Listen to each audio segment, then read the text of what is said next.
دوستای عزیز و مهربونم. سحر هستم، راوی کانال داستان‌های عاشقانه با سحر. ممنون میشم با سابسکرایب کردن و به اشتراک گذاشتن ویدیوها به ما انرژی بدید. مانتو متنم کردم و اتکلم رو خودم خالی کردم و کیفمو برداشتم. با نامزدم قرار بود بریم باقی خریدای مراسم عروسیمون رو انجام بدیم و چون وقت زیادی هم نداشتیم همه کارا رو با عجله و فشرده انجام میدادیم. امید تو کوچه منتظرم بود و هر چقدر مادرم اصرار کرد که بیاد بالا و یه چای بخوره و گلویی تر کنه قبول نکرد. از اتاق هنوز بیرون نیومده بودم که با صدای جیغ مادرم از اتاقم پریدم بیرون. صدای گریه ها و شیونش رو میشنیدم. واسه همین دلم گواهی بد داد. میدونستم اتفاقی افتاده که اینطور شیون و زاری میکنه. خودمو به اتاق پذیرایی و به مادرم رسوندم. گوشی تلفن روی پاهاش بود و گریه میکرد و با دستاش میزد رو سرش. تمام بدنش میلرزید. تنها زمانی که خبر مرگ یکی از عزیزانش رو شنیده بود به این روز افتاده بود. گوشی رو برداشتم و با صدای لرزونی گفتم الو، اما صدایی نشیدم. صدای مادرم رو میون ناله هاش میشنیدم که میگفت مادر مظلومم، مادر بیچارم. آب دهنم رو به زور قورت دادم و باز الو کردم، اما صدایی نیومد. چند ثانیه بعد صدای بوق ممتد حاصل از قطع شدنش رو شنیدم. گوشی رو پرت کردم روی زمین و شونه های مادرم رو گرفتم و تکونش دادم و گفتم چی شده مامان؟ بگو دیگه، لطفاً آروم باش. اما مادرم فقط فریاد میزد. دویدم به طرف آشپزخونه و یه لیوان آب براش آوردم، اما آبو پس داد و به سر و صورتش میزد و زیر لب مرثیه میخوند. دیگه مطمئن شده بودم واسه مامان مروارید اتفاقی افتاده. گوشی رو برداشتم و شماره داییم رو گرفتم، اما اشغال بود. بازم گرفتم، اما بازم اشغال بود. اعصابم حسابی به هم ریخته شد. اضطراب و بی‌اطلاعی از یه طرف و زجر زدن و حرف نزدن مادرم از طرف دیگه کلافم کرده بود. آخه نمیتونستم آرومش کنم. دستم رو داخل لیوان کردم و چند قطره آب پاشیدم به صورتش، اما فقط گریه میکرد و خودشو میزد. اشکام سرازیر شده بودن. مادرم رو تو آغوشم گرفتم و هر دو گریه میکردیم. احتمال میدادم مامان مروارید از دنیا رفته باشه. یاد صورت بیرنگی که بر اثر کهولت سن و بیماری به سردی میزد دلم آتیش میزد. مامان مروارید این روزا سخت درگیر بیماری بود. چقدر دوستش داشتم، چقدر مهربون بود. میون افکارم یهو به خودم اومدم. من چی داشتم میگفتم؟ داشتم از فعل گذشته استفاده میکردم. ته دلم به خودم امید میدادم شاید چیزیش نشده باشه. به مادرم نگاه کردم. یکم آروم شده بود. سرشو از روی شونم برداشتم و به صورتش نگاه کردم و سعی کردم خودمم آروم باشم. مامان، نمیخوای بگی چی شده؟ چشمای قرمز شده از اشکش دوباره پر شدن و بغض کرد. پریسا، مامان مرواریدت رفت پیش آقا جون و دایی بهادر. با چه زجری این جمله رو به پایان رسوند و دوباره تاثیر گریه. پس حدسم درست بود و مامان مروارید رفته بود. جیگرم سوخت. از رفتنش آتیش گرفتم. درست عمرشو کرده بود و این اواخر خیلی زجر بیماری کشید، اما بازم نمیتونستم نبودشو باور کنم. همونطور که مادرم توی آغوشم اشک میریخت و خودشو خالی میکرد، به مبل چرم تکیه قهوه‌ای رنگ داخل پذیرایی نگاه کردم. همون جایی که مامان مروارید وقتی میومد خونمون میشست اونجا. اون مبل مختص خودش بود. همیشه میگفت ننه، این مبل اونقدر راحته که آدم دوست داره ساعت‌ها روش بشینه و تکون نخوره. و جای خالیش با یادآوری این صحنه بعد جوری به هم دهن کجی میکرد. مامان مروارید هر ماه خونه یکی از بچه‌هاش میرفت. با اینکه کلی مال و اموال از آقا جون براش مونده بود، با اینکه خانزاده بود و از پدر خدا بیامرزش هم کلی ارث و میراث داشت، اما بچه‌هاش دلشون نمیومد خونه مستقل براش بگیرن یا تنهاش بذارن. اما حالا دیگه اون رفته بود و جاش خالی بود. مادرمو بلند کردم. باید برای مراسم آماده‌اش می‌کردم. باید به بقیه فامیلم خبر میدادیم. دوباره گوشی تلفنو برداشتم و شماره دایی بیژن رو گرفتم. با خوردن بوق دوم جواب داد. صداش حسابی گرفته بود. با بغض گفتم الو دایی. با بغض جوابمو داد. جانم. گریه‌مونمو نداد و با همون صدای گرفته از گریه گفتم مامان چی میگه دایی؟ داییم طاقت نیورد و زد زیر گریه. دایی بیژنم از همه بچه‌ها بیشتر وابسته بود به مامان مروارید. آخه تحت قاریش بود. با گریه گفت مامان مروارید رفت پیش آقا جون و دوباره گریه کرد. نتونستم دیگه سوالی بپرسم و فقط اشک میریختم که دایی گفت من به بیشتر فامیل خبر دادم. با مادرت بیاید خونه قدیمی مامان مروارید. اونجا راجع به باقی مسائل حرف میزنیم. فقط تونستم بگم دایی جون شما الان کجایید؟ با عجله گفت من بیمارستانم. گواهی فوتو گرفتم.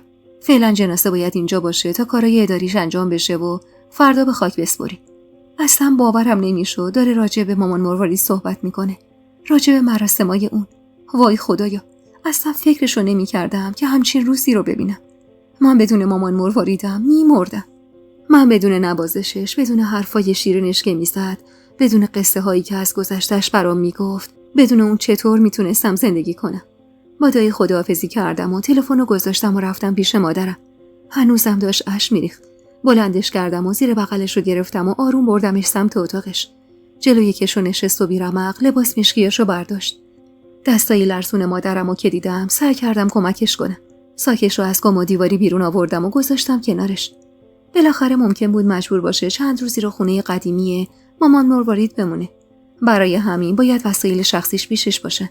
داشتم کارا رو انجام میدادم که گوشیم زنگ خورد و تازه اونجا بود که یادم افتاد امید بیچاره با من قرار داشته و اون پایینه. گوشیو برداشتم. صدای همیشه شادش پیچید توی گوشی. خانوما 1 ساعت منو پشت در منتظر گذاشتی یا؟ پس کجایی خانومم؟ نمیتونستم زیاد بغضمو پنهون کنم. واسه همین به گفتن 1 کلمه که اومدم اکتفا کردم و سریع مانتوی رنگ روشنم و با یه مانتوی رنگ مشکی عوض کردم و رفتم بیرون. جلوی ماشینش ایستاده بود. با دیدن من قدمی به جلو برداشت. متوجه می شدم که با دیدن صورت رنگ پریده و چشمای خیس از اشک من تعجب کرده. خودمو بهش رسوندم. خیلی سعی می کردم جلوی اشکامو بگیرم. اما مگه شدنی بود. به محض نزدیک شدم بهش خودمو انداختم تو بغلش و سرمو به سینه‌اش چسبوندم و آروم آروم شروع کردم به گریه. ترسیده بود و حرفی نمیزد. چند ثانیه بعد دستاشو دورم حلقه کرد و گفت پریسا جان چی شده؟ چرا گریه میکنی عزیزم؟ صلاح نبود بیشتر از این بیخبر و نگران باقی بمونه. لب باز کردم که بگم مامان مروارید دیگه پیش ما نیست، اما قدرتشو نداشتم. گریم شدت گرفت و امید که مشخص بود خیلی نگران شده شونه هامو گرفت و منو از خودش جدا کرد و گفت پری تو رو خدا بگو چی شده؟ باز خواستم بگم اما لبام از بغض میلرزیدن. کلافه و ناراحت تکونم داد و با تحکم گفت پریسا با تو هم نصف جونم کردی. از ذهنش متوجه شدم که خیلی جدیه. واسه همین دیگه نمیتونستم حرف نزنم و بریده گفتم امید مامان مروارید و زدم زیر گریه و از ته دل زار زدم و گفتم دیگه بین ما نیست امید. مامان مروارید من رفت. بهترین مادر بزرگ دنیا رو از دست دادیم. امید که تعجب کرده بود سرمو از روی سینه‌اش برداشت و نگاه کرد به چشمام و گفت برو پری برو دختر فیلممون نکن. باز چی شده نمیخوای بیای خرید داری فیلم بازی میکنی؟ یهو خونم به جوش اومد. حرف امید اصلا قشنگ نبود. من عزادار مادر بزرگم بودم و اون فکر میکرد دارم سر به سرش میذارم. مثل همیشه منو جدی نمیگرفت و من از این جدی نگرفتن و حسابی کفری میشدم و اون روز برای اولین بار سرش داد زدم. امید میفهمی داری چی میگی؟ من چرا باید با مرگ یکی از عزیزترین افراد زندگیم با تو شوخی کنم؟ مرگ مامان مروارید شوخیه؟ مرگ کسی که بی نهایت دوستش داشتم؟ امید مگه مامان مروارید کم دوست داشت که اینجوری میگی؟ دیگه توان داد زدن نداشتم. غم بزرگی بود. دستامو گذاشتم روی صورتم و باز زار زدم. امید باورش نمیشد. دستمو گرفت و بدون حرف منو کشون داخل حیاط. بعدم در و بست و منو تو آغوشش گرفت. موهامو بوسید و سرمو نوازش کرد و آروم زیر لب گفت گریه کن قربونت برم. گریه کن تو آروم بشی. و چقدر آغوشش بهم آرامش میداد. چقدر آرومم میکرد. اون همیشه دوای دردای من بود و چقدر از خودم خجل بودم که چند دقیقه پیش سرش داد زده بودم. به راستی که اگه با امیدی که عاشقم بود و منم عاشقانه میپرستیدمش ازدواج نمیکردم قطعا بزرگترین شانس زندگیمو از دست میدادم. یادم مامان مروارید وقتی عشق و علاقه و پافشاری من و امید و برای رسیدن به هم میدید همیشه میگفت چه خوبه که عاشق حمید مادر. عشق نباشه زندگی 2000 نمیارزه. آخ مامان مروارید چرا تنهام گذاشتی؟ تازه میخواستم ازت راه و روش درست زندگی کردن و درست عشق ورزیدن رو یاد بگیرم. آخه تو خودت اسوه عشق ورزیدن بودی. میخواستم ازت یاد بگیرم. چرا اینقدر زود ما رو تنها گذاشتی؟ من خیلی بهش وابسته بودم و از درداش با خبر و خیلی بهش احساس نزدیکی میکردم و شاید به خاطر همین بود که من جز به جز زندگی مامان مروارید رو میدونستم. ماجرای عشقشو، زندگی سختشو، زندگی تو عمارت اربابیشو، همه اینا رو خودش برام تعریف کرده بود و من نوشته بودم. و چقدر با قصه زندگی اون خو گرفته بودم و چقدر عشق کرده بودم از عشق ورزیدن بیچون و چرای اون. تو همین افکار بودم که امید سرم و از سینه‌اش برداشت و دستمو گرفت و با هم رفتیم داخل خونه. خونه بی مامان مروارید، یعنی خونه بی عشق. به نظرم مادر بزرگم نماد عشق و عشق ورزیدن بود و حالا که بار سفرش رو بسته بود و رفته بود، دیگه این خونه و این خانواده رنگ عشق رو نمیدیدن. وارد شدیم و مادرم رو توی چارچوب در اتاق دیدم. امید به سمتش تقریبا پرواز کرد و مادرم هم خودش رو انداخت تو بغل دامادش. امید بهش تسلیت گفت و مادرم فقط اشک ریخت. امیدم عاشق مامان مروارید بود. اصلا نمیشناختم کسی رو که مادر بزرگم رو دوست نداشته باشه. امید و مادرم روی مبلای داخل نشیمن نشسته بودن و مادرم یه ریز اشک میریخت و امیدم با تلفنش مشغول خبررسانی به خانواده‌اش بود. منم رفتم ساکمو بستم تا به خونه قدیمی مادر بزرگم بریم. وسایلمو که برداشتم، هر ستاییمون به طرف منزل مادر بزرگ رفتیم و توی مسیر به پدرمم تلفنی خبر دادیم. امیدم خواهر و برادرای منو خبر کرد. رسیدیم. وای که اصلا طاقت نداشتم اون خونه رو بدون مادر بزرگم ببینم. تقریبا اکثر فامیل رسیده بودن و به در خونه بزرگ و قدیمیش پارچه‌های مشکی زده بودن و چند نفری هم داشتن بنرای تسلیت و وصل می‌کردن. مامان مروارید از خانواده سرشناس قدیمی بود و بیشک مردم زیادی میشناختنش و برای عرض تسلیت میومدن. وارد حیاط بزرگ عمارتش شدیم و دل من با ورود به اونجا براش تنگتر و تنگتر شد. یاد خاطراتی افتادم که توی خونه داشتیم. البته که مادر بزرگم بعد از مرگ آقا جون زیاد اینجا نمی اومد، ولی هر بار که می اومدیم و چند روزی می موندیم کلی خاطرات خوب داشتیم. خیلی کم سن و سال بودم که آقا جون رفت. تصویر زیاد واضحی از آقا جون توی ذهنم نبود. دوستش داشتم، اما اونقدری که عاشق مادر بزرگم بودم با آقا جون رابطم صمیمی نبود. شاید 4-5 ساله بودم که آقا جون رفت، ولی به هر حال این خونه بوی خاطرات کودکی من و حضور مادر بزرگ و آقا جون رو در کنار هم میداد. با دیدن پارچه‌های مشکی رو در و دیوار خونه یاد دایی ناکامم، دایی بهادرم افتادم. دایی جوان مرگم که حقش نبود تو اون سن و سال از دنیا بره. یاد علت و چگونگی مرگش افتادم و قلبم فشرده شد. همینطور که داشتم اشک میریختم دایی بهرامو دیدم که مشغول رسیدگی به کارا بود. امید جلوتر رفت و تسلیت گفت و همو در آغوش گرفتن. من و مادرمم خزیدیم تو بغل دایی. بعد از تسلیت به دایی وارد اتاق مهمون سرا شدیم و بقیه خاله هامو دیدم که در حال گریه و شیون بودن. به اونا هم تسلیت گفتم و یه دل سیر تو آغوش همشون گریه کردم. این داغ چقدر براشون تازه بود. من خیال می‌کردم بعد از رفتن آقا جون و دایی بهادر یکم در برابر از دست دادن عزیزانشون صبورتر و آرومتر شده باشن، اما انگار اینطور نبود. حالشون جوری بود که انگار دقیقاً دایی بهادر دوباره از دنیا رفته بود. مثل همون موقع که جوون از دست داده بودن برای مادرشون هم شیون و زاری می‌کردن. البته اون روزا من هنوز به دنیا نیومده بودم و مادرم برام تعریف کرده بود که چقدر غم از دست دادن دایی برای خانواده سنگین بوده. عکسشو در آغوشم گرفتم و بوسیدم. میدونستم با یه جا نشستن و شیون و زاری مادر بزرگم دیگه بر نمیگرده، پس باید به کارا رسیدگی میکردم. ما صاحب عزا بودیم. همین که مادر و خاله هام نمیتونستن از سر جاشون بلند بشن کافی بود. من باید قوی میبودم و آرامش خودم رو حفظ میکردم و تو بهتر انجام شدن کارا کمک میکردم تا آبروداری کنم تا مجلس مادر بزرگم به بهترین شکل برگزار بشه. سرچرخوندم ببینم که اگه کاری هست انجام بدم. که دختر خاله‌مو دیدم و رفتم کنارش رو ازش خواستم به منم کاری بده که راهنماییم کرد قسمت مطبخ خونه که توی زیر زمین بود. وسایلمو گذاشتم تو اتاق و رفتم مطبخ. در حال پایین رفتن از پله‌های مطبخ به خونه قدیمی که بیشتر شبیه عمارت بود نگاه انداختم. چه حوادث و طوفان‌هایی رو توی خودش جای داده بود. چه اتفاقات و چه عاشقانه‌هایی توی این خونه افتاده بود که مامان مروارید در زمان حیاتش برای من و مادرم تعریف کرده بود و ما هم با کمک همدیگه اون رو توی دفتر نوشته بودیم. این خونه خیلی خیلی قدیمی بود. یکی از میراث‌های پدر مادر بزرگم که بهش بعد از اون همه سختی و کشمکش ارث رسیده بود. خیلی هم خراب شده بود و نشست کرده بود. درسته از مسائل خوب در ساختنش استفاده کرده بودن، اما هرچی بود بازم یه خونه خیلی قدیمی بود که چند نسل از خاندان مادر بزرگم توی این خونه زندگی کرده بودن. البته داییام به خاطر دلخوشی خاتون سعی می‌کردن گاهی دستی به سر و روی این خونه عمارت مانند بکشن، ولی دیگه واقعا در توانشون نبود و نمی‌شد این عمارت رو خیلی برای زندگی سر پا نگه داشت.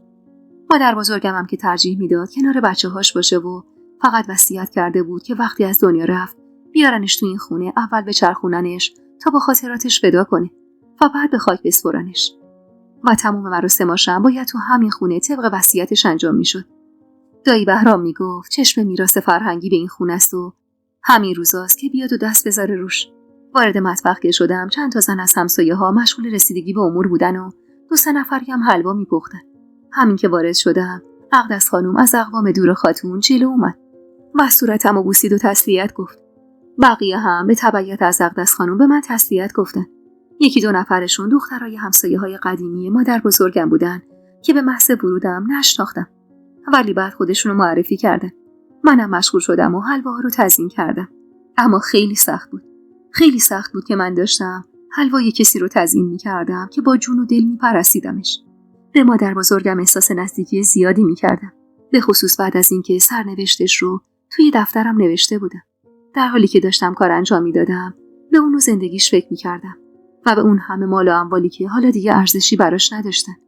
مامان مروارید کم کسی نبود، دختر خان بود، اما بچه‌هاش از اون ثروتش استفاده نمی‌کردن و هر کسی ما رو میدید باور نمی‌کرد که از نوادگان صاحب خانه بزرگ با اون همه ثروت و جاه و جبروت باشیم. نمیگم وضع زندگی بچه‌های مادر بزرگم بد بود، نه، اتفاقا همشون خوب بوده، اما اونطوری که باید ثروتمند نبوده. یعنی خودشون نخواستن که باشن. از نظر اونا ثروت و داراییشون مادر بزرگم و آقا جون بودن. تو افکار خودم غرق بودم که اقدس خانم سینی حلوا رو زیر دستم کشید و گفت بده من دخترم، خدا رحمت کنه خاتون رو، چقدر زیبا تزیینش کردی. چیزی نگفتم و فقط به صورت مهربون و پرچین و چروکش نگاه کردم. نگاه از نگام گرفت و سینی بعدی حلوا رو به دستم داد. کارمو تموم کردم و برگشتم پیش مادرم. قرار بود فردا مراسم خاکسپاری انجام بشه. یعنی فردا قرار بود مادر بزرگمو بیارن اینجا و بعد برن مقبره خانوادگیشون دفن کنن.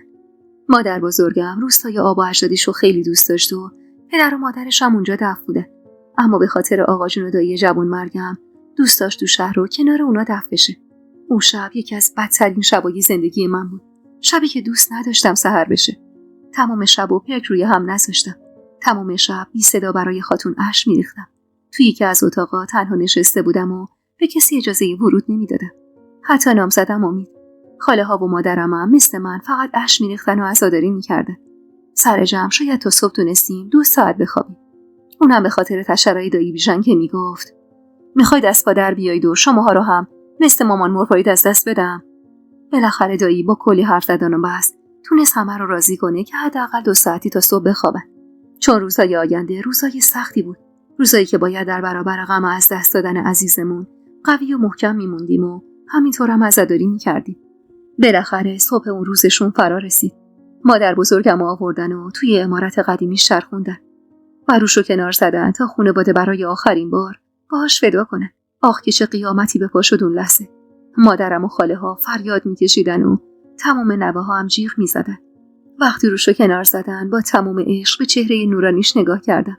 چقدر آروم و مظلوم خوابیده بود. من برعکس بقیه که فقط جیغ میزدن سعی کردم چهره معصوم و مظلومش رو به خاطر بسپرم، چون روزهای آینده فقط و فقط میتونستم با یاد و خاطراتش زندگی کنم. بعد از خداحافظی مفصل همه به سمت محل دفن آقا جون و دایی بهادر رفتیم و مامان مروارید عزیزم رو به خاک سپردیم. تمام مدتی که میخواستن مادر بزرگم رو تو قبر بذارن من گریه میکردم و به خدا التماس میکردم که اونو به هم برگردونه، اما نمیشد. اون روز بعد از خاک سپاری از شدت گریه و از حال رفتن منو به درمونگاه بردن. طفلک امید تمام مدت کنارم بود و منو دلداری میداد.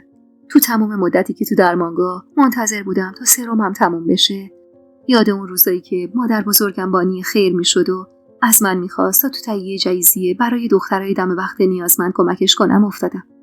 خاتون به من پول میداد و ازم میخواست برم و برای این دخترایی که مسجد محل معرفیشون میکرد جایزیه تهیه کنم، چون واقعا خودش در توانش نبود که منو همراهی کنه. به راستی که مادر بزرگم زن دست و دلبازی بود.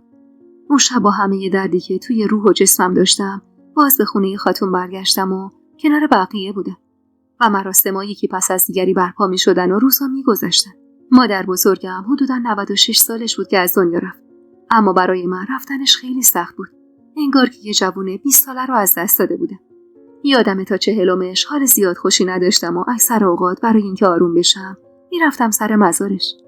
بالاخره روز 40 فرا رسید. همگی رفتیم سر مزار و بعد از مراسم من به خاطر سردرد ناشی از گریه یه راست برگشتم خونه خودمون. اما بقیه برای شام همه به رستوران رفتن و امیدم هر چقدر اصرار داشته کنارم باشه، اما خیالش رو راحت کردم که من حالم خوبه و میتونه بره. بعد از رفتنش مسکن خوردم و سعی کردم بخوابم. کلی این پهلو اون پهلو شدم تا خوابم برد و وقتی خوابیدم خواب مادر بزرگم رو دیدم که فقط به هم لبخند میزد. اونقدر لبخندش واضح و زیبا بود که احساس نمی‌کردم خوابم. وقتی از خواب بیدار شدم دلم می‌خواست باز بخوابم، بلکه دوباره تو خوابم بیام. اما نشد. دیگه خوابم نبرد. ناچار بلند شدم و دستی به صورتم زدم و به اتاقم برگشتم. ساعت‌ها نگاه کردم. مدت زیادی نخوابیده بودم. بی‌حوصله و کسل حولمو برداشتم و رفتم دوش گرفتم تا بلکه سرحال‌تر بشم. بعد از حمام روی تختم دراز کشیدم و دستامو گذاشتم زیر سرم و یاد خاطراتی که با هم داشتیم افتادم که یهو یادم به دفتر خاطرات مامان مروارید که خودم نوشته بودم افتاد. مثل برق پریدم و از تو کش و دفتر رو بیرون آوردم. اونو به خودم فشردم و پشت میز نشستم و خودکارم رو برداشتم تا هم دوباره قصه مامان مروارید رو بخونم، هم اگه جایی نیاز داشت چیزی اضافه کنم از توضیحاتی که مامان مروارید هر بار میونه حرفاش برام میگفت. دفتر رو باز کردم. عجیب بوی اونو میداد. نفس عمیقی کشیدم و بوی مادر بزرگ مهربونم و توی ریه‌هام حس کردم. هنوز شروع نکرده قلبم به تپش افتاده بود و اشکام جاری شده بود. به صفحه اول دست کشیدم و شروع کردم به خوندن اونچه که از خاتون به یادگار مونده بود و خودم نوشته بودم. به وقت سال 1305 شمسی. مثل هر روز صبح از خواب بیدار شدم و به صورت خودم تو آینه مادرم که قابش میناکاری بود نگاه کردم و دستی به صورتم کشیدم. پوستم مثل همیشه شفاف و پنبه‌ای بود. به واسطه کرمای خارجی که برادر بزرگم از سفر فرنگ برامون می آورد، من و مادرم پوستی دست و نرم مثل پنبه داشتیم. دستی هم به قاب آینه کشیدم. رو شکم خاک گرفته بود، باید به ساره می گفتم که تمیزش کنه. مادرم به این آینه و قابش خیلی حساس بود. همیشه می گفت این آینه از اجداد قجریم ارث رسیده و برام خیلی با ارزشه. و چون من بعد از 5 تا پسر به دنیا اومده بودم و تنها دختر عزیز دردونش بودم، اونو به من سپرده بود. عاشق آینه و قابش بودم.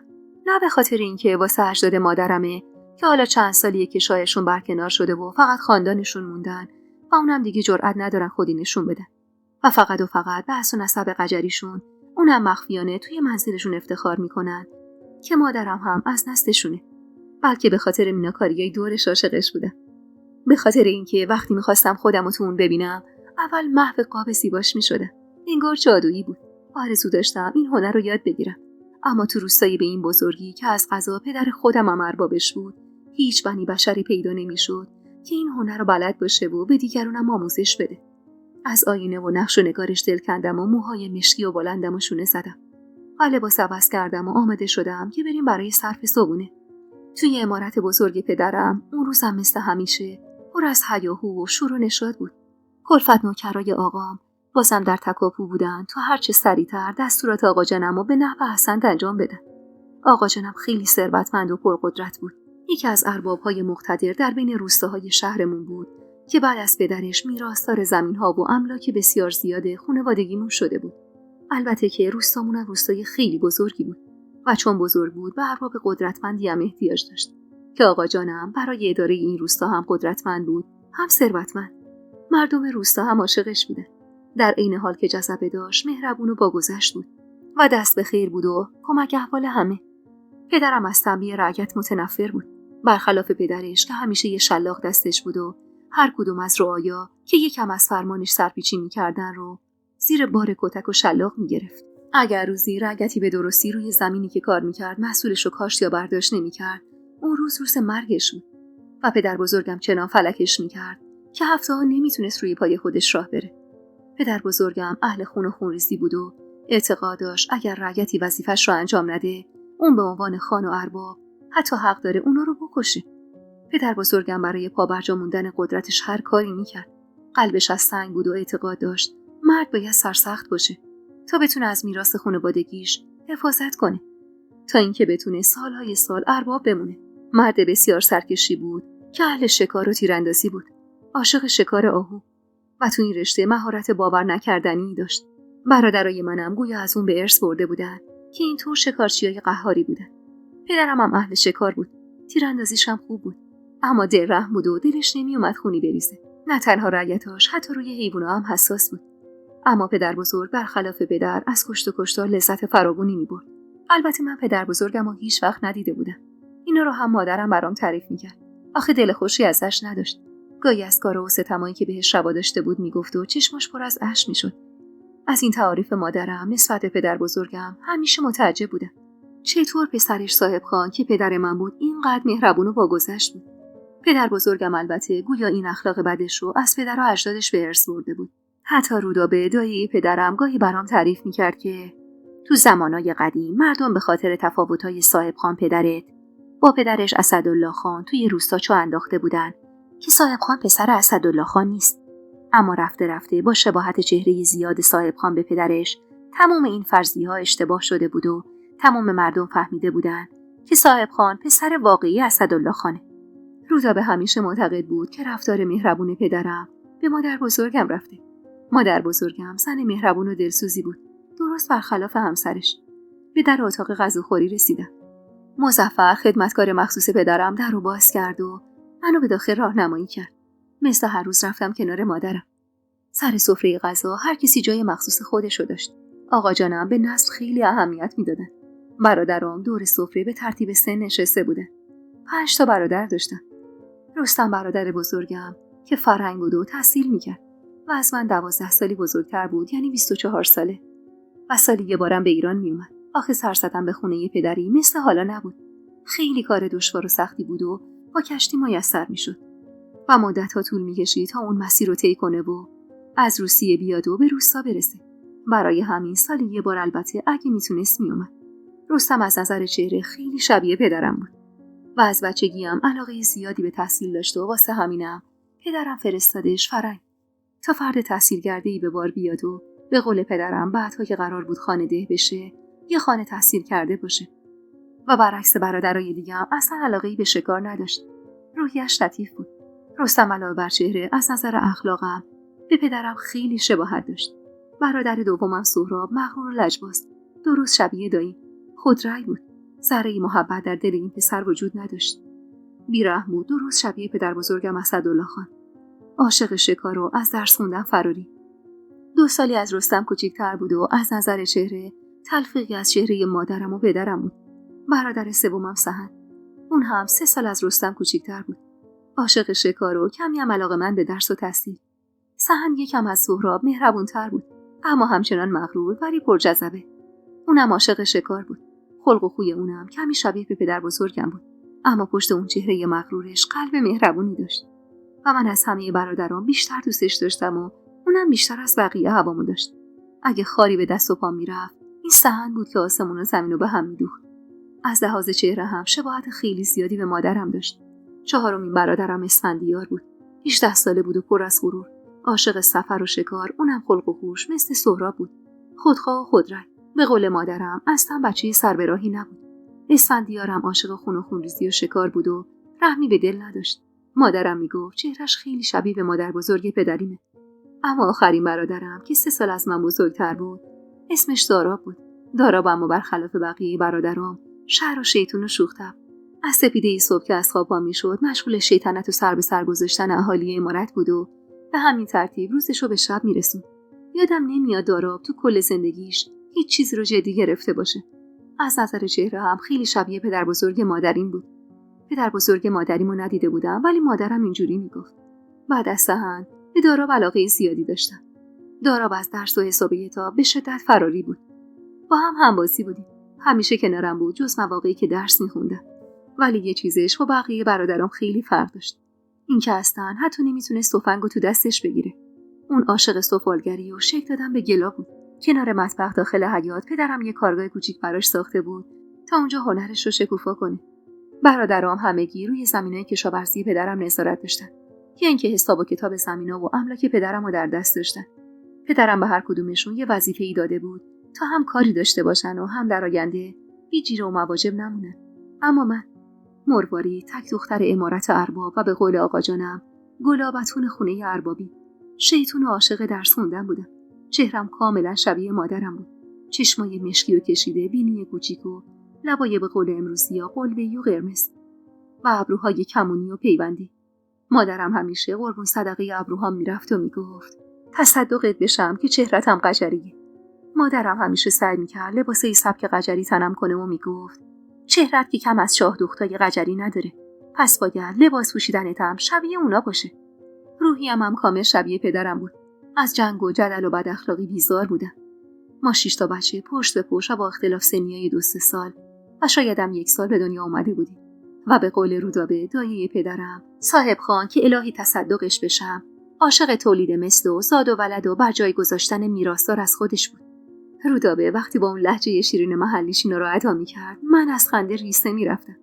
من مروارید، گلابتون امارت اربابی، نظم و قانونی برام در کار نبود. هر جا دوست داشتم میشستم. واسه همینم سر سفره جامو کنار مادرم انتخاب کرده بودم و همیشه اونجا میشستم. ولی بقیه رو آقا جانم گفته بود کجا بشینم. اون زمان برخلاف ارباب‌های روستاهای اطراف ما میز ناهارخوری هم داشتیم. اما ترجیح پدرم این بود که روی زمین و در کنار هم غذا بخوریم. اون معتقد بود اینجور صفاش بیشتره و از اون میز بزرگ ناهارخوری بیشتر برای جلسات و صرف شام با مهمونای خاص و از شهر اومدش استفاده میکرد. صبحونم و کنار خانوادم خوردم و بعد از صرفش مثل هر روز به حیاط عمارت رفتم. کار هر روزم بود که برم و داخل حیاط و با قدم بزنم و برگردم و از عطر و بوی گلای حیاط مست بشم. عمو ناصر باغبون باغم همیشه حواسش به من بود تا وقتی تو باغ هستم مشکلی برام پیش نیاد. عاشق عمارت بزرگ و پر رمز و راز پدریم بودم. یه عمارت خیلی بزرگ 2 طبقه که یه ایوون بزرگم تو طبقه دوم داشت و کلی هم اتاق تو در تو. توی همون طبقه دوم و سرسرا و 5 دری و مهمونخونه در طبقه اول. کنار ورودی طبقه اولم دوباره یه ایوون بزرگ بود که بهش میگفتیم شاهنشین. عصرای تابستون با مادرم تو قسمت شاهنشین روی میز و صندلیای روسیمون میشستیم و خدمه رو که در حال جنب و جوش بودن تماشا میکردیم. اونجا که نشستی کل باغ و عمارت زیر پات بود. درست جلوی عمارت حوض بزرگی وجود داشت که همیشه تمیز و پر از آب بود و اکثر مواقع برای مهمونی‌ها میوه‌ها رو داخل اون میشستن و در آخرم تعدادی سیب برای زیبایی داخلش میذاشتن. جلوی عمارت درست ما بین حوض و عمارت تخت گذاشته بودیم. تخت چوبی که اطرافش کنده‌کاری داشت و شکیل و زیبا بود و روی اون مخده‌های قرمز مخملی با روکشای سفید که رودابه دوخته بود.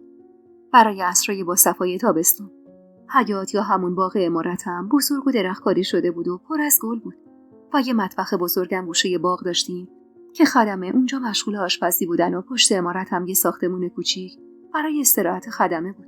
خدمه‌ای که مشهور بودن شبانه روز توی عمارت باشن که تعدادشون هم زیاد بود.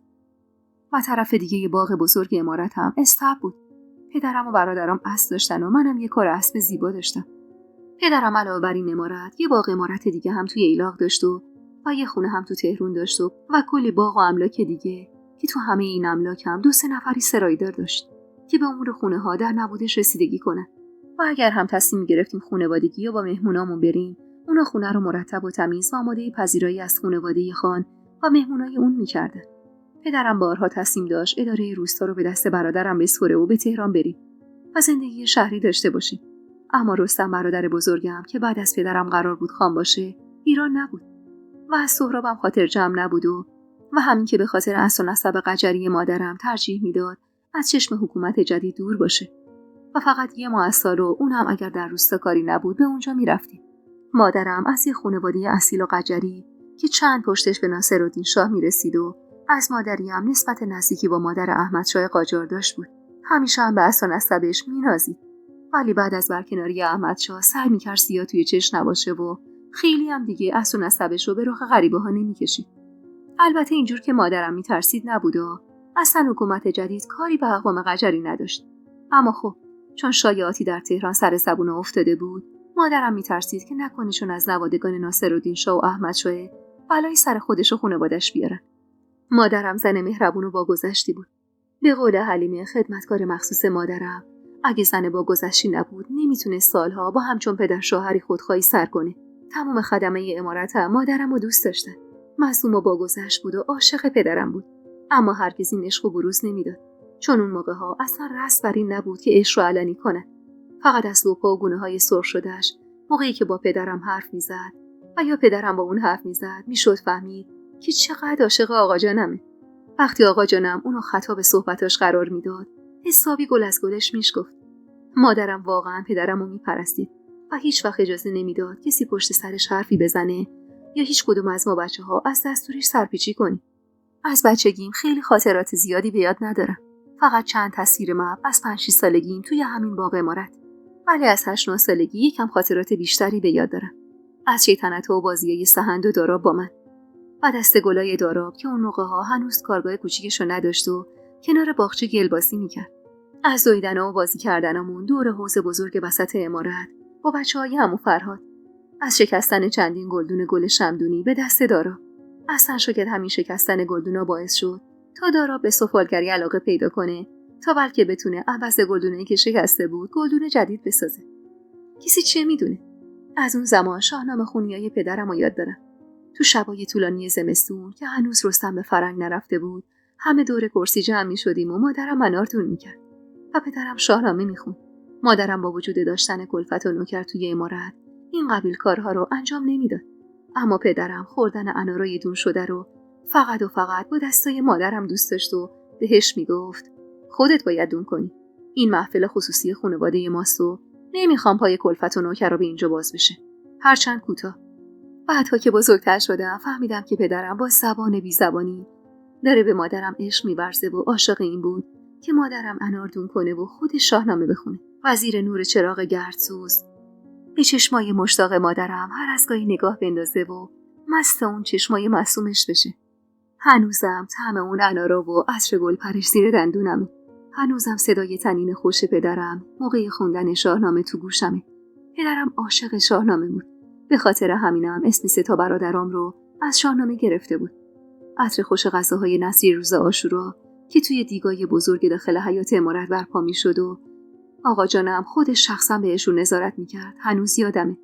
اما بازم با همه این تفاسیر بیشتر چیزایی که به یاد دارم از 10-12 سالگی به بعدمه.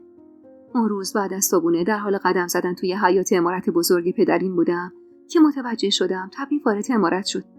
یادم افتاد طبیب ماهی یه بار برای معاینه ارباب و باقی اهالی خانواده به عمارت میومد. دامن چیندار قجریمو تکون دادم و رفتم داخل. کار طبیب آقا جانم تموم شده بود. وارد شدم و سلام کردم. تا چشمش من افتاد لبخندی زد و گفت به به سلام مرواری دخت زیبا. گلابتون خونه ارباب. چطوری دخترم؟ طبیب و پدرم رابطه خیلی صمیمی داشت. دوست دوران بچگی آقا جانم بود و برای همین رابطه‌شم با من خوب بود. و پسفند اسم من دخت اضافه می‌کرد. و در ضمن به خاطر اهمیتی که جناب طبیب برای پدرم داشت آقا جان داخل روستا براش شفاخونه ساخته بود. دامن چینچینیمو به دستم گرفتم و نشستم و گفتم خیلی خوبم طبیب الاطباء. با این جمله من سر زیر خنده. فقط مرواری دختر یکی دونه ارباب صاحبه که میدونه از کلمه طبیب الاطباء چه ذوقی به دل این طبیب خسته دل میفته. طبیب از این که اونو طبیب الاطباء صدا میزدم خیلی خوشحال میشد. همیشه معتقد بود پسفند اطبایی که به اسمش اضافه میکنم اونو بزرگ و مشهور جلوه میده. صحبت‌های طبیب گل انداخته بود و با پدرم میگفتن و میخندیدن و یاد کودکی و نوجوانیشون میکردن. همیشه وقتی کنار هم بودن صدای خنده هاشون کل عمارت رو برمی‌داشت. اونقدر غرق خاطراتشون بودن که اصلا یادشون رفته بود طبیب واسه معاینه همه افراد خانواده خان اومده.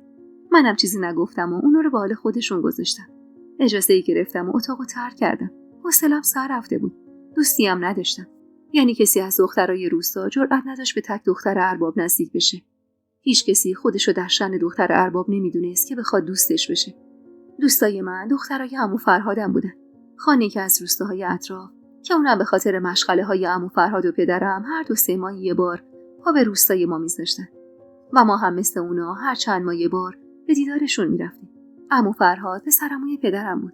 و ما با اون عمو میگفتیم و همسرش رو هم زنمو صدا میکردیم. من عموی تنی نداشتم. 2 عمو داشتم که تو کودکی فوت کرده بودن. اما به جاش 7 عمه داشتم که همشون ازدواج کرده بودن و واسه خودشون زندگی داشتن. تو روستاها و شهرهای مختلف زندگی میکردن. اما چه عمه‌هایی. مادرم هر چقدر مادر شوهر مهربونی قسمتش شده بود، اما در عوض خواهر شوهراش یکی از یکی جاه طلبتر و بی‌رحم‌تر. اما خوبیش این بود که ما زیادم همدیگر رو نمیدیدیم. واسه همینم دخالتشون یکم کمتر شده بود. اما بازم هر بار که می اومدن شروع می‌کردن نیش و کنایه زدن بهش. به خصوص که حالا دیگه شاه قاجار برکنار شده بود و عمه‌های عزیزتر از جونم بهونه‌ای برای تمسخر و نیش و کنایه درباره اجداد مادرم داشتن. اما از اونجایی که مادرم زن صبور و با گذشت و باهوشی بود، هیچ وقت اجازه نمیداد این افکار و تمسخر عمه‌هام خدشه‌ای به زندگیمون وارد کنه. از اتاق پدرم بیرون اومدم و رفتم توی حیاط عمارت. تو عمارت ما همه دوستم داشتن و بهم احترام میذاشتن و با روی خوش ازم استقبال میکردن. وقت نهار که رسید، رفتم تو اتاق غذاخوری و کنار آقاجان و مادرم و برادرام نهار خوردم. اما هنوز لقمه آخر رو نخورده بودیم که حبیب یکی از خدمه خبر آورد که عمو فرهاد و خانواده‌اش اومدن.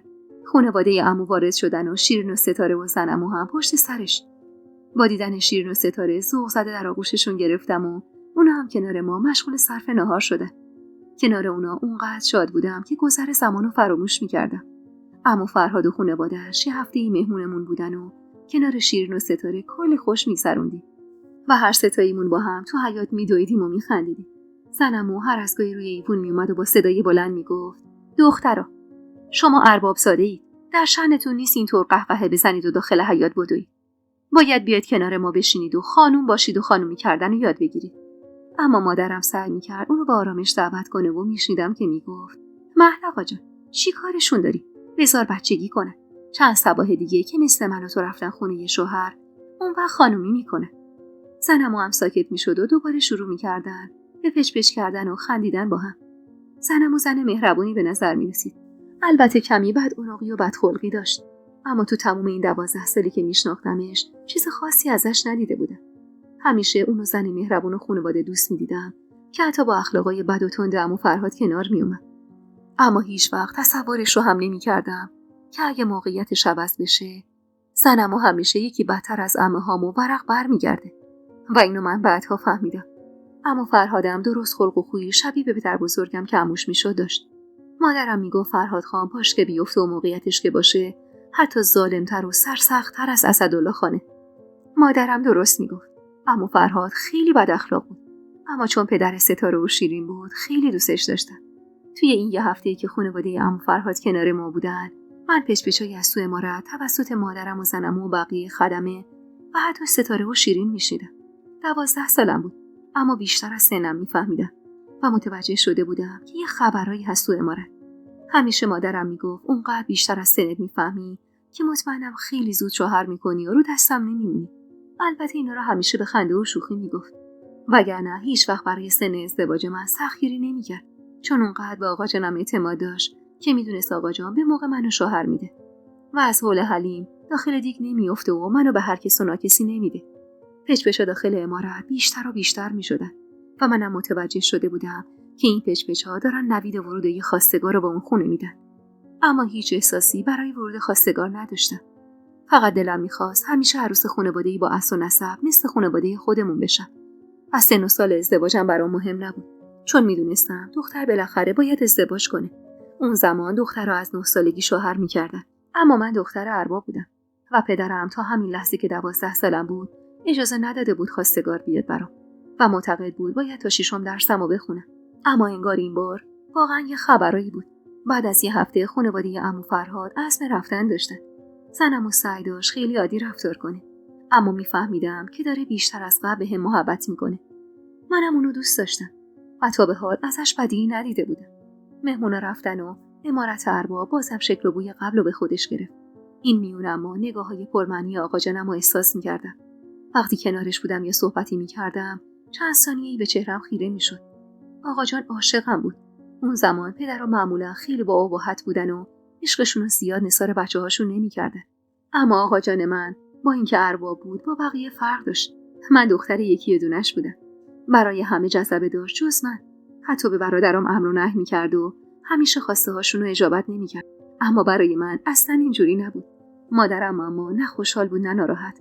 در واقع از صورتش چیزی رو نمیتونستم بفهمم جز اضطراب، جز هراس. از یه چیزی هراس داشت و منم تا به اون لحظه علت هراسش رو نمیفهمیدم. چند روزی گذشت تا بالاخره مادرم مهر سکوتو شکست و تصمیم گرفت با هم صحبت کنه. مادرم وارد اتاقم شد و بی مقدمه رفت سمت آینه و اونو برداشت و اومد به طرف من. منتظر بودم راجع به خواستگاری چیزی صحبت کنه، اما محو تصویر خودش تو آینه بود. چیزی نگفتم و اون کم کم شروع کرد به حرف زدن و از گذشته ها و این آینه و اون چه که بر اون گذشته بود گفت. کم کم دیگه داشت حوصله‌ام سر میرفت. دلم میخواست بره سر اصل مطلب، چون میدونستم اصل مطلبی وجود داره که اینجور خواسته منو ببینه و تو خلوت با هم صحبت کنه. بو برده بودم راجع به خواستگاریه، اما حرفی نمیزد. چشماش یه جورایی غم داشت. کم کم کلافه شدم. مادرم با چشمای خیسش نگاهی به من کرد و لب از لب گشود. مروارید، تو کی بزرگ شدی؟ کی 12 سالت شد؟ کم کم احساس کردم تعادلش رو داره از دست میده. حس کردم گریه‌هاش دارن شدید میشن. میخواستم چیزی بگم که نفس عمیقی کشید و ادامه داد. دلم میخواست هیچ وقت ازم جدا نشی. ولی خب دختر یه روزی باید بره پی بخت و اقبال خودش. خودم هم 11 سالم بود که ارباب اومد خواستگاری. البته اون موقع هنوز خودش ارباب نبود و ارباب زاده بود. ولی دست تقدیر باعث شد پدرت ارباب بشه و من بشم خانم خونه ارباب و آب تو دلم تکون نخوره. یادش بخیر. پدرت یک دل نه که 100 دل عاشقم شده بود. منو لب چشم دیده بود اما من ندیده بودمش. وقتی دستور دادن که باید زنش بشم، زنش شده. اصلا هم جرئت نداشتم مخالفت کنم. بعدن که دیدمش منم یک دل نه 100 دل عاشقش شدم. خب میدونی که رسم نیست دختر و پسر قبل از عقد همو ببینن. یهو با این حرف مادرم دلم هوری ریخت. نکنه مادرم میخواست غیر مستقیم یه چیزایی رو بهم بگه. یعنی خواستگار من کی میتونست باشه؟ حتما کسیه که من تا به حال ندیدمش. نه، این دور از انصاف بود که ندونم خواستگارم چه شکلیه. البته من چون دختر ارباب بودم و تو دامن زن دانا و خردمندی بزرگ شده بودم، شانس اینو داشتم که مادرم قبل از اومدن رسمی خواستگارا بیاد اتاقم و با هم راجع به ازدواج صحبت کنه. آخه اصلا رسم نبود با دختر حرف بزنن یا نظرشو بخوان، یا حتی بهش بگن خواستگار داری یا خواستگارت کیه. هر زمان پدر دختر صلاح میدونست خواستگار رو تو خونه راه میداد و قول و قرار عقد و عروسی رو میذاشتن. اما واسه من فرق میکرد. مادرم نفسی کشید و گفت آرزوم بود دختر یکی دونم مثل خودم سفید بخت بشه. بازم قلبم تو سینم بالا و پایین رفت. میدونستم خواستگار دارم، اما نمیدونستم کیه که مادرم اینقدر ناراحته. از طرفی هم میدونستم خواستگار اونقدر محترم بوده که مورد تایید پدرم قرار گرفته. ولی دلشوره داشتم. آخه اگه ازش خوشم نمیومد نمیتونستم روی حرف آقا جانم حرفی بزنم. تو افکارم متور بودم که مادرم ادامه داد سفید بخت بشی الهی دختر یکی دونه ارباب. بعدم دستمو توی دستش گرفت و لبخندی بروم زد. از حرف و رفتاراش نمیفهمیدم خوشحال باشم یا ناراحت، ولی حالا هوای امارت یه جور که انگار امیر ارسلان نامدار در این خونه رو زده بود. مادرم بازم حرف زد. دیگه داشتم مطمئن میشدم اون خواستگار محترم و مورد تایید پدرم یکی از پسرای عمو فرهاده. اما عمو فرهاد 3 پسر مجرد داشت و من نمیدونستم کدومشون خواستگار منه. رفتم تو عالم هپروتو یکی یکی پسراشو به ذهنم آوردم. یعنی خسرو بود پسر دوم عمو فرهاد. نه اصلا من از اون اصلا خوشم نمیومد. حتی فکر کردم بهشم لرز به تنم مینداخت. پسر سبز رو با قدی نسبتاً بلند و حدوداً 23-4 ساله با موهای مشکی و چشمایی که وقتی به آدم نگاه میکرد اوج نفرت رو میتونستی توش ببینی. آدم از نگاهش میترسید. به قول مادرم خسرو کاملا اخلاق و رفتارش شبیه به پدر بزرگم بود. تازه از شیرین شنیده بودم عاشق دختری که از تیمسارای بازنشسته است که تو شهر زندگی میکنه. اما عمو فرهاد با اون ازدواج مخالفه. یه لحظه تنم لرزید. با خودم نگفتم نکنه اون خواستگارمه. نکنه اصلا عمو فرهاد چون منو براش در نظر گرفته مخالف ازدواجش با دختر تیمساره. وای نه. هم ازش بدم میومد، همین که دوست نداشتم با مردی زندگی کنم که فکرش با کس دیگه ای باشه. واسه همین زودتر از فکرش بیرون اومدم و رفتم تو فکر مهرداد. پسر سومش. مهرداد 20 سالش بود. بعدم نمی اومد ازش. اونم سبز رو بود و به خانواده زنمو رفته بود. اما اونقدر نگاهش نافذ بود که بیچون و چرا حرفشو قبول می‌کردی. بینی خوش‌فرم با موهای لخت مشکی. خوشگذرون و بیخیال بود و با پولای آغاش خوش می‌گذرون. از نظر چهره هم خیلی از خسرو بهتر بود و به لطف خبرچینی شیرین میدونستم عاشق هیچ کسی نیست و کسی رو تو زندگیش نداره. اما 4مین و آخرین پسرش اردشیر. ولی اون که خیلی بچه سال بود. شاید 2 یا 3 سال از من بزرگتر بود. وقتی مهرداد و خسرو که بزرگتر بودن ازدواج نکرده بودن، پس نمیتونست خواستگارم اردشیر باشه. تو دلم دعا میکردم که حداقل خسرو نباشه. چون فکر کردم بهشم حالمو به هم میزد. چه برسه بخوام زیر یه سقف برم باهاش. اونقدر بد اخلاق و بد جنس بود که فقط خدا میدونست. میدونستم اگه اون قرار همسر آیندم بشه، حتما با هر مشکلی توی زندگیمون یا حتی سرپیچی از فرمایشاتش یا یه مخالفت کوچولو یه کتک جانانه نثارم میکرد. با تکونای دست مادرم اما به خودم اومدم. با تعجب نگام کرد و گفت چی شد مادر؟ نکنه ناراحتی؟ آخی کشیدم و ادامه داد. میدونم باورت نمیشه مادر، ولی بالاخره که باید بری خونه یه وقت. یه لحظه خواستم جواب بدم که ادامه داد. خودتو ناراحت نکن عزیزم. درست خانواده عمو فرهاد با ما فرق دارن و عمو فرهاد مثل پدرت با عطوفت رفتار نمیکنه. زن عموت هم یکم اخلاقای خاص داره. اما مهرداد خودش جوون خوبیه مادر. هم بر و رو داره، هم قد و بالا، هم مهربونه. پسر اربابم که هست. خدا رو شکر از خونه ارباب داری میری به خونه یه ارباب دیگه. با شنیدن اسم مهرداد یکم خیالم راحت شد. پس خواستگارم مهرداد بود. لبخندی از روی شرم و حیا به مادرم زدم و سرمو پایین انداختم. مادرم لبخند شیرینی زد و گفت مبارک مادر. با همون شرم و حیا سر پایین آوردم و گفتم هرچی شما و آقا جانم بگید. مادرم خم شد و صورتمو بوسید. و کمی در مورد ازدواج و آداب شوهرداری و رفتار با مادر شوهر بهم گوشزد کرد و رفت. نفس آسوده‌ای کشیدم و خدا رو شکر کردم از اینکه خواستگارم مهرداد بود. واقعا بخت با هم یار بود که خواستگارم خسرو نبود. اگه اون بود مجبور بودم مخالفت کنم. بچه بسا که طرد می‌شدم از خانواده و شایدم حتی باعث می‌شد من از امارت اربابی فرار کنم. تو آینه به خودم نگاه کردم. به زودی قرار بود بشم زن مهرداد. عاشقش نبودم. یعنی هیچ وقت عاشق کسی نشده بودم. اما ازش خوشم میومد. از اینکه تو خانواده‌ای مثل خانواده خودم وارد می‌شدم خوشحال بودم و هیچ وقت فکر نمی‌کردم که دست سرنوشت برام چه خوابای رنگارنگی دیده باشه. پدرم خیلی دوستم داشت و به خاطر همین دوست داشتن زیادم بود که به مادرم اجازه داده بود قبل از مراسم بیاد و با هم حرف بزنه و به اصطلاح منو آماده کنه. آخه اون زمانا اصلا اینجور نبود که قبل از عقد دختر چیزی بگن راجع به شوهرش. اصلا دخترها حق اظهار نظر نداشتن و باید مستقیم پای سفره عقد می‌نشستن و اعتراضی نمی‌کردن. حتی شیرین و ستاره هم که دختر ارباب بودن ازشون هیچ وقت سوال نمی‌شد. شیرین که هم سن و سال من بود چند ماه پیش یه خواستگار پر و پا قرص داشت از خانواده‌ای ثروتمند و معتبر و اسم و رستار که پایتخت نشین بودن. اما از خانزاده‌ها نبودن و عمو فرهاد بدون اینکه نظر شیرین رو بپرسه قصد داشت شیرین رو به عقد اون مرد در بیاره. اما شیرین ازش متنفر بود و فقط من میدونستم که دل در گروه مهر برادر چهارم من یعنی اسفندیار داره. از نگاهاش و گونه‌های گلگونش موقعی که اسفندیار رو نگاه می‌کرد می‌فهمیدم.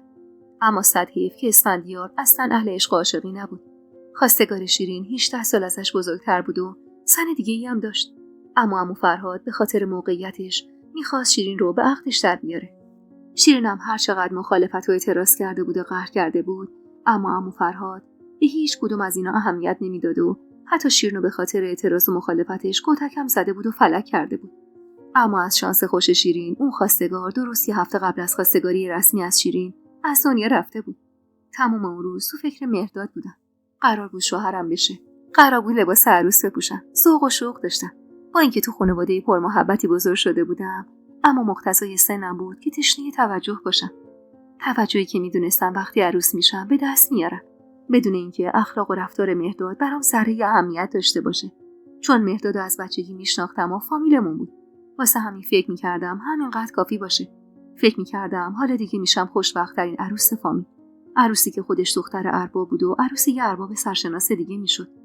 تو اتاقم نشسته بودم و رویا بافی میکردم. اما من حتی نمیدونستم که انتخاب خود مهردادم یا انتخاب عمو فرهاد به خاطر فامیل بودن و سیاست‌های زنم و محلقا.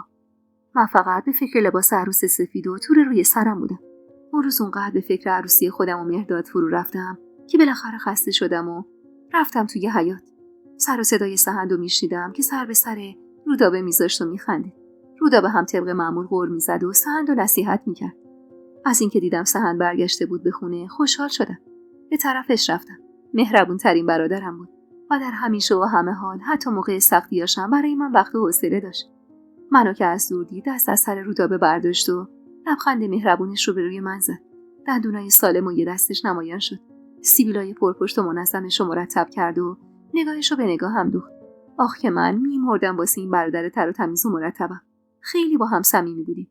هر وقت دلمون از جایی میگرفت با هم درد و دل میکردیم. میونه این درد و دلا گاهی سهند از عشق و علاقه حرف میزد. احساس میکردم به کسی علاقه داره، ولی نمیدونستم که. اونقدر تودار بود که اصلا ابدا اجازه نمیداد راز دلش فاش بشه. به طرف سهند پرواز کردم.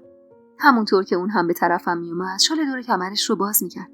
خستگی از چهرش میبارید. میدونستم از سر زمینا اومده.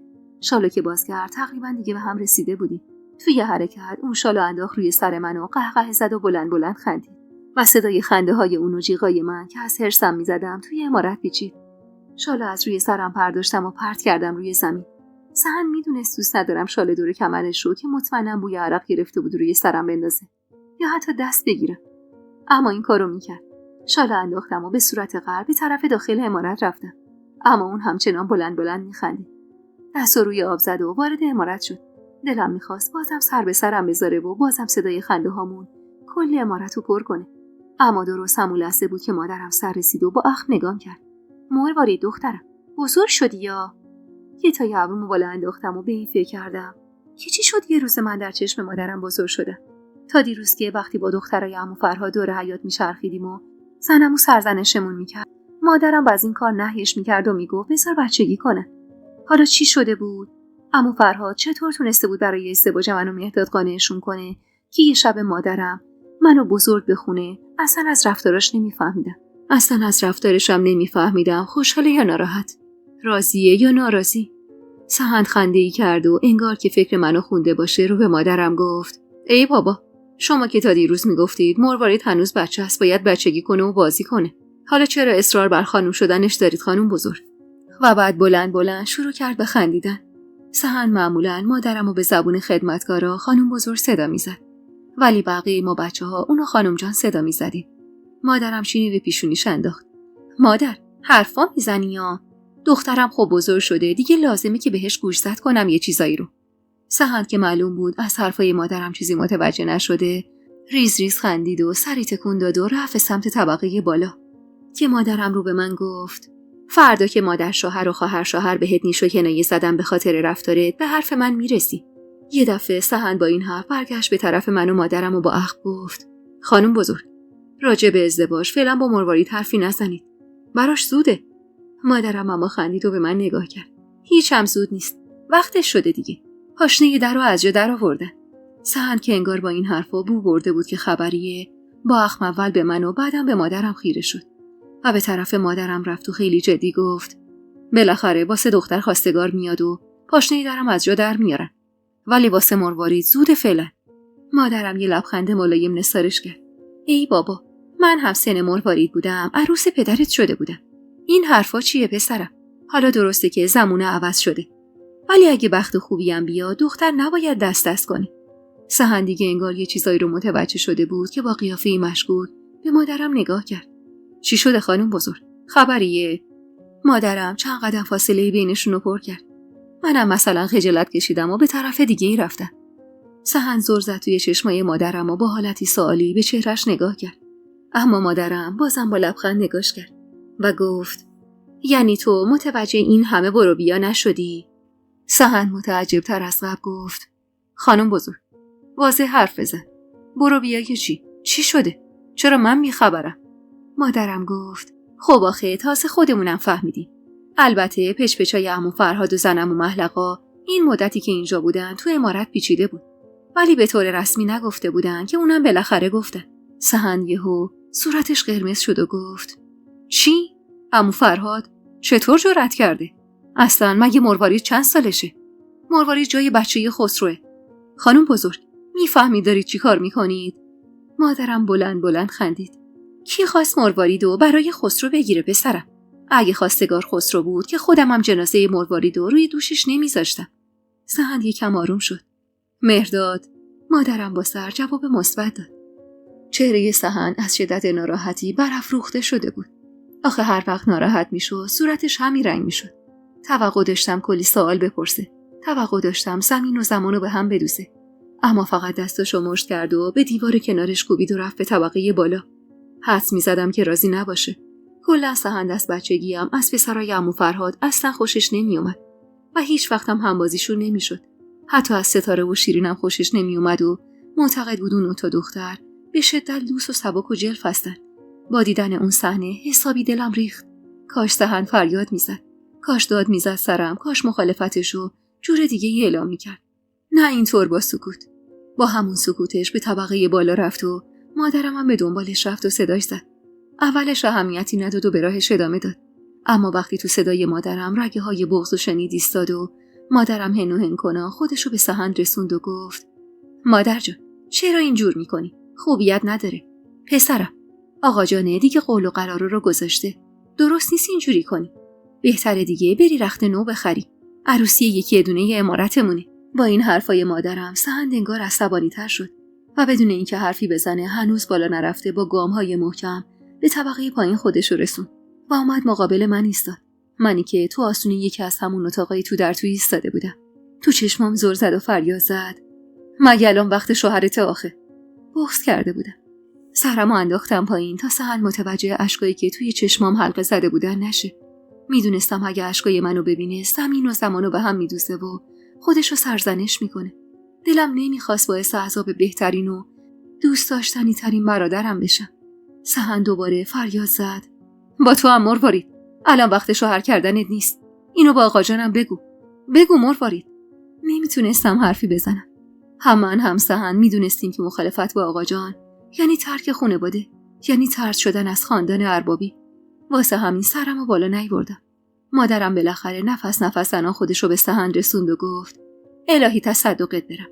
به مروارید چی کار داری مادر؟ و بعد بازوی سهند رو گرفت و به سمت خودش کشید. اما سهند بازوشو از دست مادرم بیرون کشید. مادر که دیگه معلوم بود حسابی ترسیده با صدای ناراحت و گرفته گفت: میخوای مرواریدم به سرنوشت عمه صبورت گرفتار بشه؟ سهند فریاد زد: اما خانم بزرگ، عمه صبور با مروارید خیلی فرق داره. چرا نمیخواید اینو بفهمید؟ عمه صبور خودشم راضی بود، خودشم میخواست. عمه صبور فرار کرد. 1000 تا حرف پشت سرش در اومد. اما مروارید فرق داره. مشخصه که راضی نیست. خواهر من دختر تحصیل کرده و با آبرویی. مطمئنم به خاطر همین با آبرو بودنشه که روی حرف آقا جان حرفی نمیزنه. وگرنه شما یه نگاه به چشماش کنید. مادرم دیگه به گریه افتاده بود و سیل اشکاش روونه شده بود. واسه همین سهند صداشو پایین آورد: من بعد مرواریدو نمیخوام خانم بزرگ. همه میدونن که زنم و محلقا چجور آدمیه. درسته که رفتارش با شما خیلی خوبه. درسته که مثل خواهرتونه و همراز همید. اما هم خودتون هم همه میدونید چه اخلاقای بدی داره و چه بلایی سر عروس بزرگش آورده. به اینجای حرفش که رسید یهو انگار ترکید، چون صداشو بالاتر برد و ادامه داد: اصلا همین عمو فرهاد. خوب خودتون همیشه میگید مثل پدر بزرگه و به عموش رفته. خوب همه میدونن چه ارباب بدجنسیه. مگه بانو عروسشون رو سر دزدیده شدن یه شمدونی عتیقه فلک نکرد؟ مادرم اشک میریخت و میگفت: درسته پسرم، اما خب بانو هم واقعا دوست بود. سهند باز بلندتر از قبل فریاد زد: اصلا دوست، اصلا آدم کش. به چه حقی بانو رو فلک میکرد؟ به خاطر اینکه کس و کار نداشت. اما مروارید چی؟ مروارید که کس و کار داره. ما نباید بذاریم پاش به اون عمارت باز بشه. مادرم نالانتر از قبل گفت: خب به خاطر اینکه مروارید کس و کار داره و از فامیل خود عمو فرهاده، واسه همین خیالم راحته. میدونم مروارید مثل بانو تو سری خور نیست که هر بلایی بخوان سرش بیارن. میدونم آقا جان تو 5 تا برادرش مثل شیر پشتشن. پس عمو فرهاده هیچ کاری با مروارید نداره. مروارید از خانواده اصیلیه. با بانو قیاسش نکن. سهند انگار از حرفایی که زده بود خجالت کشیده بود و احساس کرده بود که کمی زیاده روی کرده. صداشو پایین آورد و با لحن مهربونی مادرم رو خطاب قرار داد: من مقایسه نکردم خانم بزرگ. فقط خواستم ذات بدجنس عمو و زنم رو یه بار دیگه بهتون نشون بدم و یادآوری کنم. مادرم همچنان اشک میریخت و روی زمین نشسته بود. منم کنارش بودم و دلداریش میدادم. سهند سرشو به دیوار تکیه داده بود و ما رو نگاه میکرد که مادرم زیر لب به من گفت: میبینی مادر؟ میبینی چطور تو روی من مادر میسته؟ آخه من که کاری از دستم بر نمیاد. سهند با شنیدن این حرف خم شد و بعد 2 زانو نشست مقابل مادرم. آخه خانم بزرگ، من کی باشم که بخوام تو روی مادرم بایستم؟ خدا اون روزو نیاره.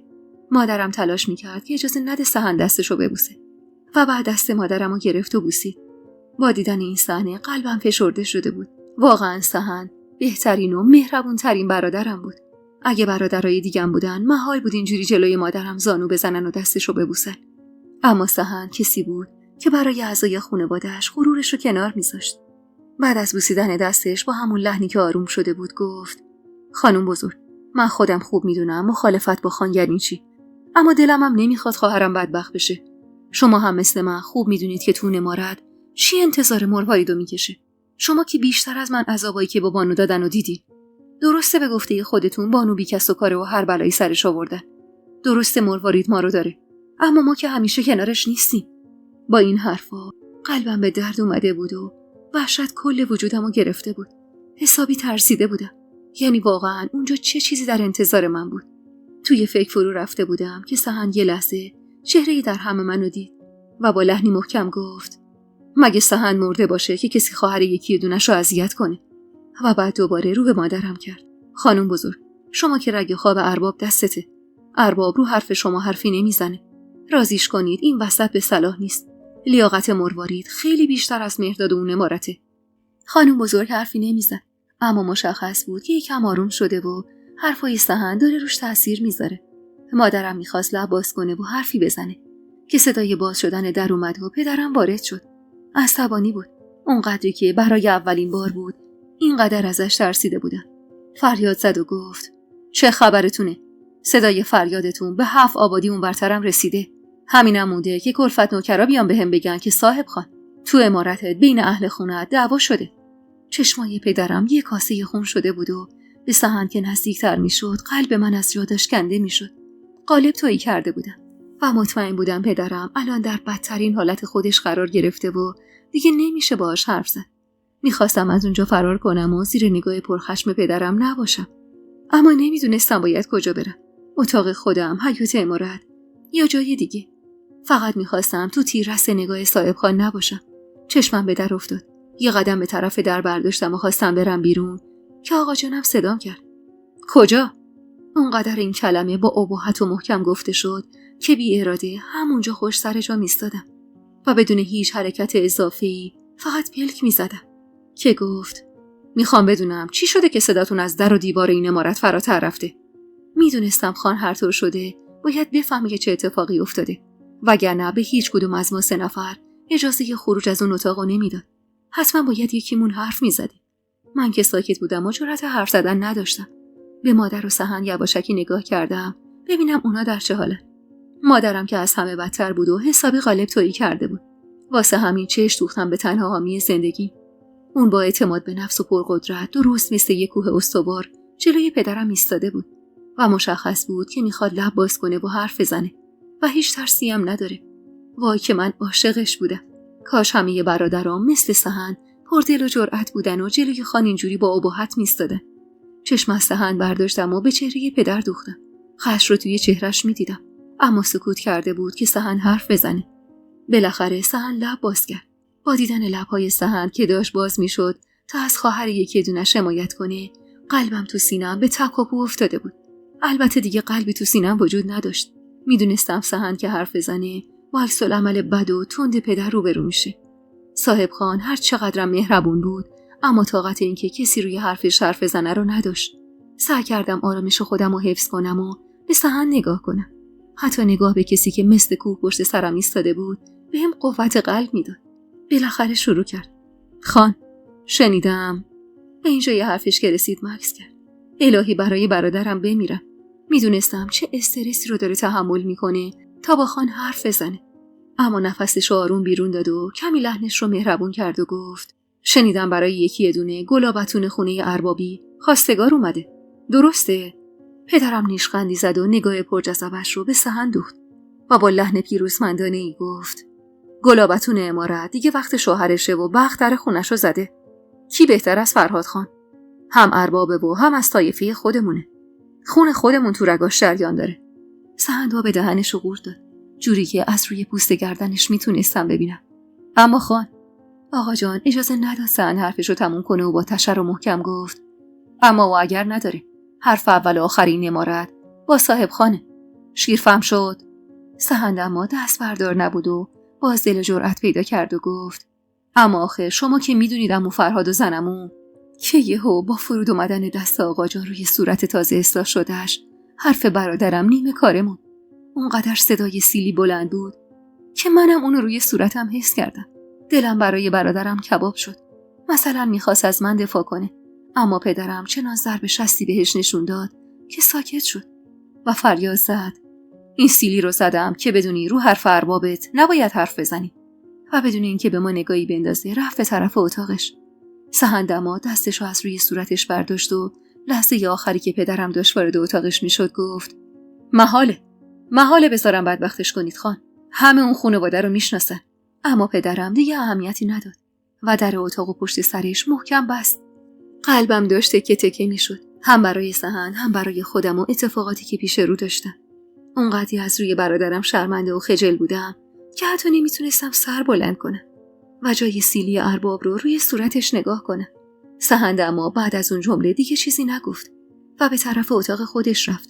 مادرم اما فقط بی صدا اشک میریخت و وقتی سحن رفت ناله ها شدت گرفت و به من گفت: خدا حفظش کنه که پشت خواهرش در اومد. چند روزی باید آروم باشیم تا ببینیم چی کار میتونم بکنم. اینو زیر لب گفت و رفت به طرف مطبخ. دیگه مطمئن شده بودم که عمارت فرهاد خان یه خبرایی توش هست، اما باورم نمیشد. من بچه بودم که بانو عروسشون شد. چیز زیادی از مصیبتایی که به سرش دادن نه یادم بود و نه میدونستم. اما اینکه عمو فرهاد فلکش کرد و دزدیش ثابت شد و تقریبا یه چیزایی یادم بود. و اینو هم یادم بود که همسرش فرخ اونقدر تحت سلطه فرهاد خان بود که لب از لب باز نکرد و حتی یک کلمه هم در دفاع از همسرش نگفت. با این افکار خودمو به اتاقم رسوندم و دیلو شدم روی تخت. نمیفهمیدم که من چی کار کردم که الان این بخت و اقبال انتظارم رو میکشید. کم کم داشت به خاطر حرفای سحن ترس کل وجودم رو در بر میگرفت. واقعا چرا من خوشخیال به اینجاش فکر نکرده بودم؟ همش با خودم فکر میکردم از تو خونه و عمارت یه ارباب با سلام و صلوات میرم عمارت یه ارباب دیگه که حتی از پدرم هم وضع مالیش بهتر بود و میشم همسر مردی که از نظر ظاهری اونقدر خوب بود که تمام دخترای فامیل و روستا تشنه یه لحظه نگاهش بوده. فکر میکردم بختر خونمونو زده و من چقدر خوشحال بودم از این بابت. فکر میکردم به زودی لباس چینچینی قجریم رو از تنم در میارم و لباس سفید عروس میپوشم و میشم مرکز توجه همه اهل عمارت و همه دخترای فامیل. فکر میکردم میرم خونه یه بخت و سفید بخت میشم. اما با این حرفایی که سحن زده بود منم شک به دلم را افتاده بود و دو دل شده بودم. با خودم کلی فکر و خیال میکردم و کلی هم دست به دامان خدا شده بودم بلکه فرجی بشه. 2-3 روزی از اون روزی که سحن تو روی آقا جانم ایستاده بود میگذشت. واسه همینم سعی میکرد زیاد پیش آقا جان آفتابی نشه. منم همینطور. درست صاحب خان مرد مهربونی بود، اما حقیقتش وقتی عصبانی میشد من یکی هم ازش میترسیدم. اون روزا اونقدر فکر و خیال کرده بودم که مثل زنای افسرده شده بودم و خیال نداشتم از لاکم بیرون بیام. چند روزی رو تو اتاقم موندم و دیگه مثل سابق تو حیاط عمارت بین گله و درختا نمیچرخیدم. ولی دیگه خسته شده بودم و باید میرفتم بیرون. واسه همین رفتم توی حیاط و همه چیزو سپردم دست خدا. رودابه دایه پدرم همیشه وقتی به مشکل سخت و دشواری برمیخورد میگفت سپردم به خودش که ارحم و راحمینه. منم از رودابه یاد گرفته بودم. واسه همین همه چیزو سپردم به خودش. من حتی نمیدونستم خانواده عمو فرهاد کی قراره باز میان برای انجام مراسم. واسه همین سعی کردم دیگه اصلا بهشون فکر نکنم. اما مگه میشد؟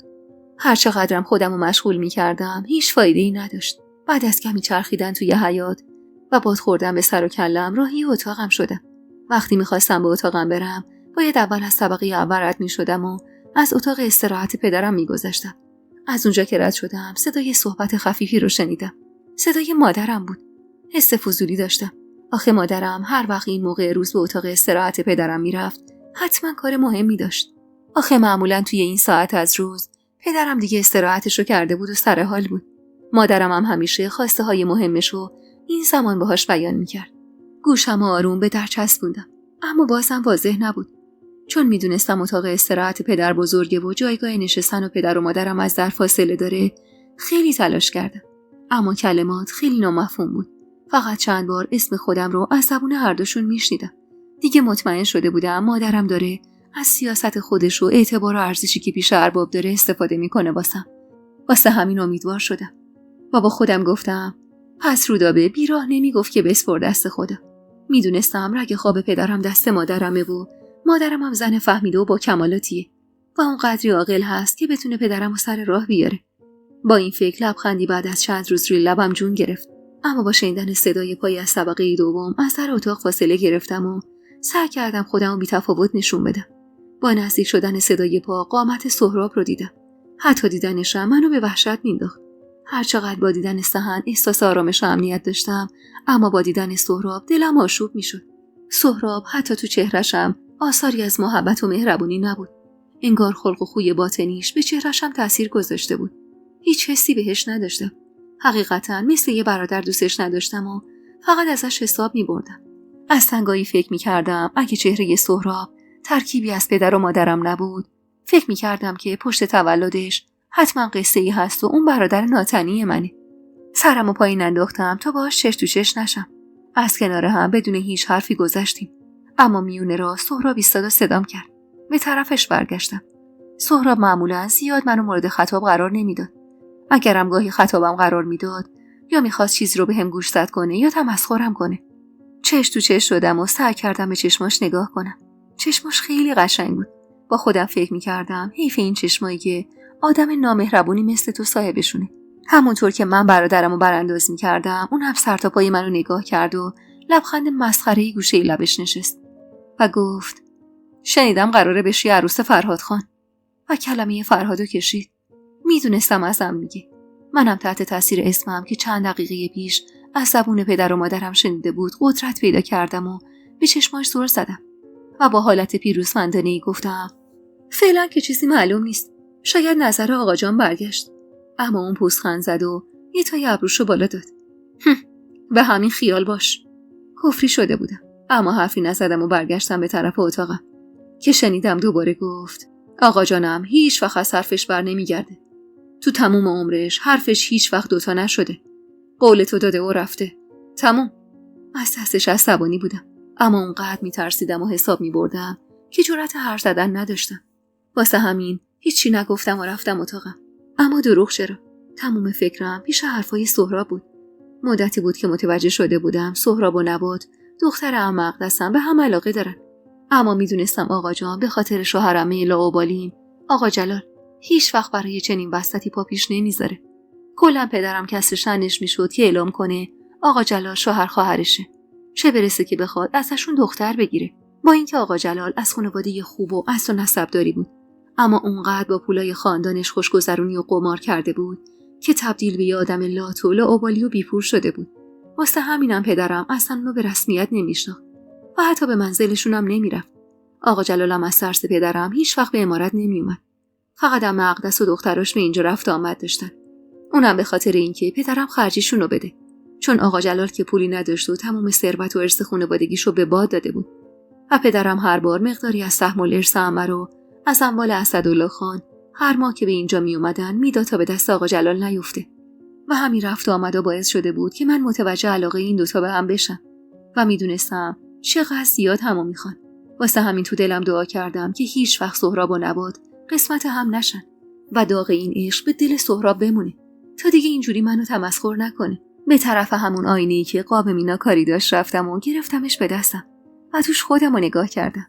لبام به خنده باز شدن و گل از گلم شکفت. اما واسه یه لحظه از دیدن تصویر خودم تو آینه وحشت کردم. میترسیدم که نکنه دیگه این لبخند روی صورتم نشینه.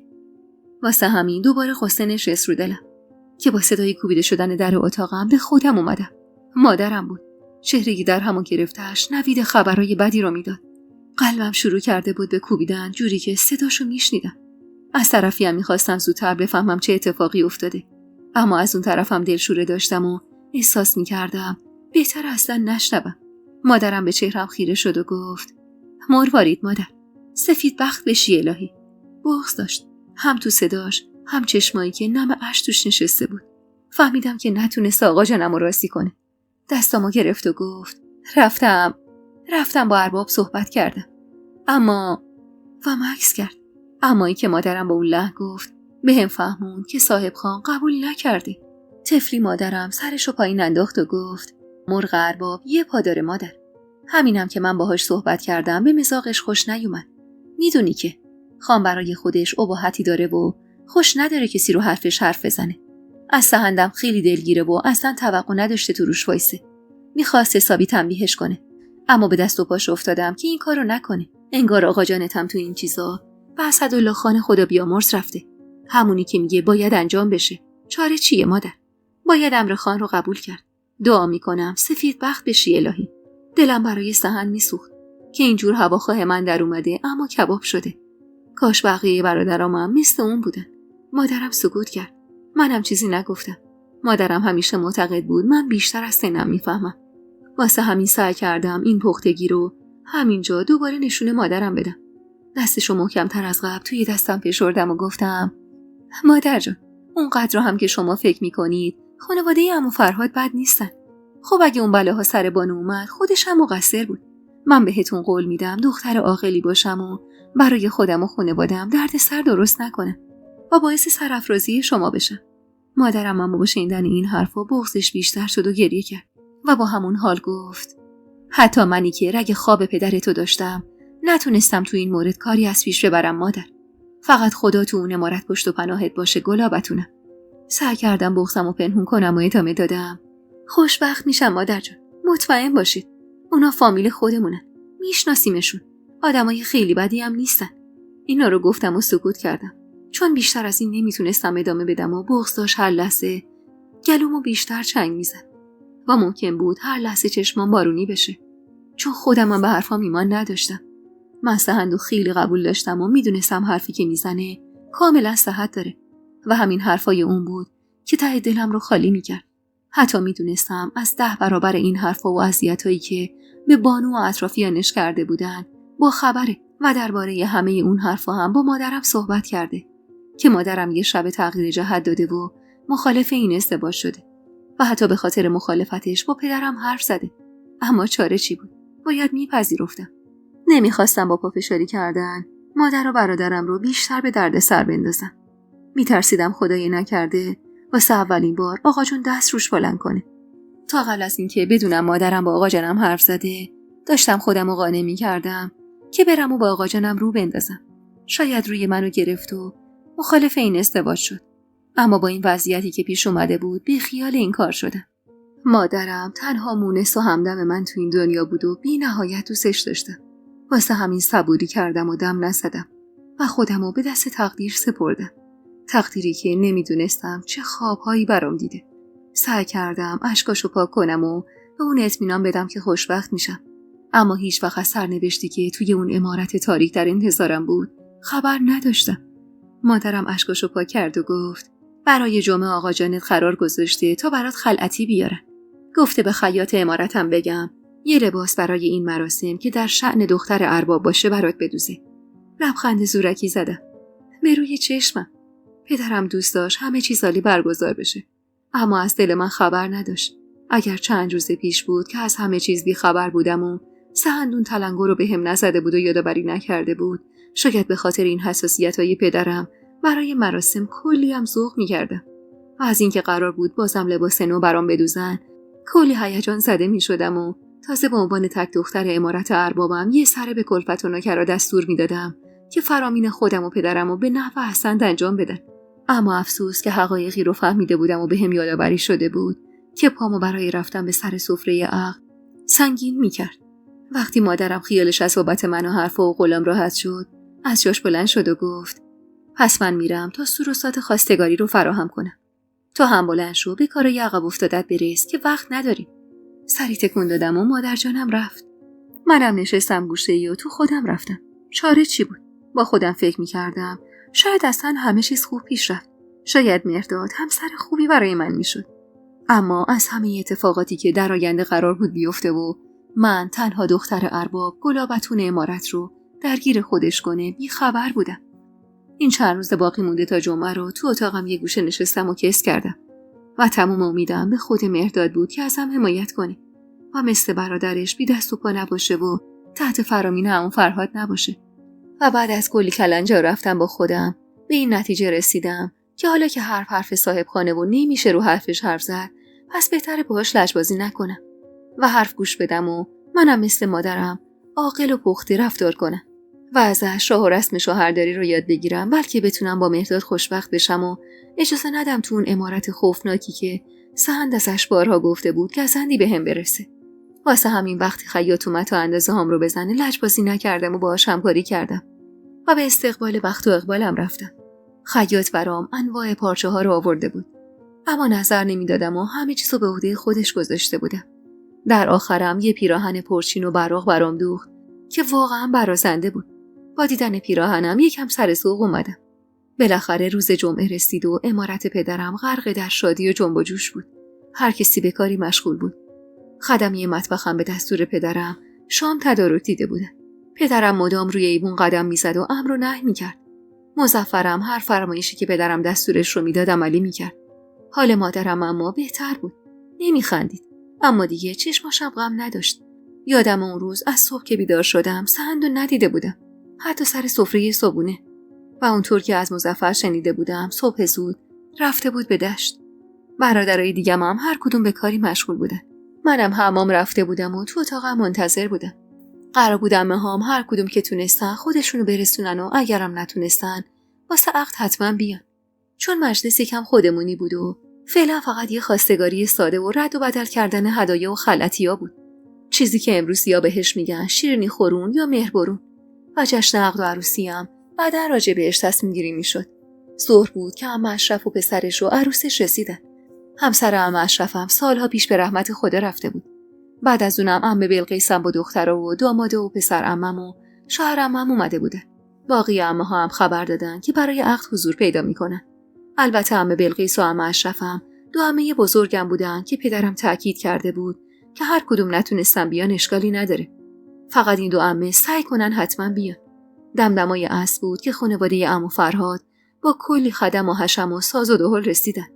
وقتی خبر آوردن که خانواده داماد رسیده، پدرم با همون غرور همیشگیش وارد ایوان شد. برادرام هم پشت سرش. اما دستور رسیده بود من تو اتاق مهمونخونه کنار عمه‌ها و مادرم و بقیه خانمای فامیل که تعدادشون هم اصلا زیاد نبود بمونه. اما من خیره سری کردم و تو اتاق خودم موندم و تصمیم داشتم اول از پشت پنجره اتاقم اونا رو ببینم و بعد برم داخل اتاق مهمونخونه. و هر چقدرم که مادر جانم ساره رو دنبالم فرستاده بود، حاضر نبودنم و بهونه کرده بودم و داخل اتاقم مونده بودم. دلم میخواست مردادو از دور ببینم و این بار به چشم همسرم نگاش کنم. چون میدونستم بر اساس رسم خانوادگی تمام اون شب اصلا نمیشد من و مرداد همدیگر رو ملاقات کنیم. چون من به اتاق مهمونخونه زنونه میرفتم و اون به سمت شاهنشین مردونه. پشت پنجره ایستادم تا مردادو نه به چشم همبازی بچگیام بلکه به چشم همسرم ببینم. وقتی صدای ساز و دهل رو از توی حیاط شنیدم آروم پرده رو کنار زدم طوری که دیده نشم. اول از همه گروهی که ساز می‌زدن وارد شدن و پشت سرشون عمو فرهاد و مرداد که حسابی به خودشون رسیده بودن و خوش‌تیپ کرده بودن وارد شدن. به چشم خریدارانه نگاش کردم. حقیقتاً جذاب بود و خوشبوش. لبخندی هم گوشه لبش داشت. تو دلم دعا می‌کردم کاش اخلاقشم مثل رفتارش خوب باشه. چهره‌اش جوری بود که انگار از این وسط راضیه. با خودم فکر کردم اصلا شاید خود مرداد منو به پدرش پیشنهاد داده. اما میدونستم که تو کل خاندان ما اونم اون زمان همچین چیزی عرف نبود. آهی کشیدم و برای بار صدم همه چیزو به خدا سپردم. کنار مهرداد برادر بزرگش و بعد شوهر عمه بتول، خواهر عمو فرهاد و بعد پشت سرشون پسر عمه بتول و کنارش هم خسرو بود که وارد میشد. حتی دیدنش از این فاصله هم ترس به جونم می آورد. کنار خسرو هم اردشیر و داماد عمه بتول بودن و پشت سرشون هم چند تا از خدم و حشم و همینطور خانماشون همه با هم وارد شدن. که در همین حال چشمم به صورت بانو افتاد. زنی که سختیای زیادی رو تو عمارت عمو فرهاد از سر گذرونده بود. اما چهرش اصلا مظلوم نبود. همه اینو میدونستن که بیشتر بلاهایی که سرش اومده خودش مقصر بوده. زنی فضول و خیره سر. و چون تو خانواده عمو فرهاد و همچنین کل خاندان ما متارکه و جدایی اصلا مرسوم نبود، عمو فرهاد اونو داخل خانواده و عمارت نگه داشته بود. اما همیشه به هر نحوی که میشد عذابش میداد. بعد از بانو چشمم به ستاره و شیرین افتاد که حسابی به خودشون رسیده بودن و از همون موقع حس کردم که دارم برام خواهر شوهربازی در میارن. بی خیال دید زدن شدم و پرده رو آروم انداختم. میدونستم الان که مادرم پیام بفرسته. برای بار آخر تو آینه محبوبم به خودم نگاه کردم. اصلا این آینه آرامش عجیبی بهم میداد. خودمو برانداز کردم. حسابی زیبا شده بودم و در خور عروس خان. آهی کشیدم و بازم خودمو سرنوشتم و به خدا سپردم. و حدسم کاملا درست بود و چند دقیقه بعد در اتاقم به صدا در اومد. اجازه دادم که هر کسی هست وارد بشه. با باز شدن در ساره وارد شد. از دیدنش واقعا خوشحال شدم. ساره به من همیشه آرامش میداد. سن و سالش زیاد تفاوتی با من نداشت، اما دختری پخته و خونگرم بود و منم نسبت به باقی خدمه با اون راحت‌تر بودم. وقتی که ساره رو هم توی رخت نو دیدم لبخند زدم. به گفته خودش فقط یه دست لباس نو داشت که اونم برای همچین مراسمایی میپوشید. به چهره پر از آرامشش نگاه کردم و اونم لبخند زد و گفت: خانم جان، خانواده داماد اومدن و خانم بزرگ تو اتاق مهمون همراه خانواده فرهاد خان منتظر شما هستن. سری تکون دادم و راهی شدیم. نگاه تحسین برانگیز ساره رو که روی خودم دیدم به خودم غره شدم و این غرور و اعتماد به نفس رو توی حرکات و چهره و پاهام ریختم و با غرور راه افتادم به سمت مهمون خونه. وارد که شدیم تمام خانوما کل کشیدن و دست زدن و دف زنم شروع کرد به دف زدن.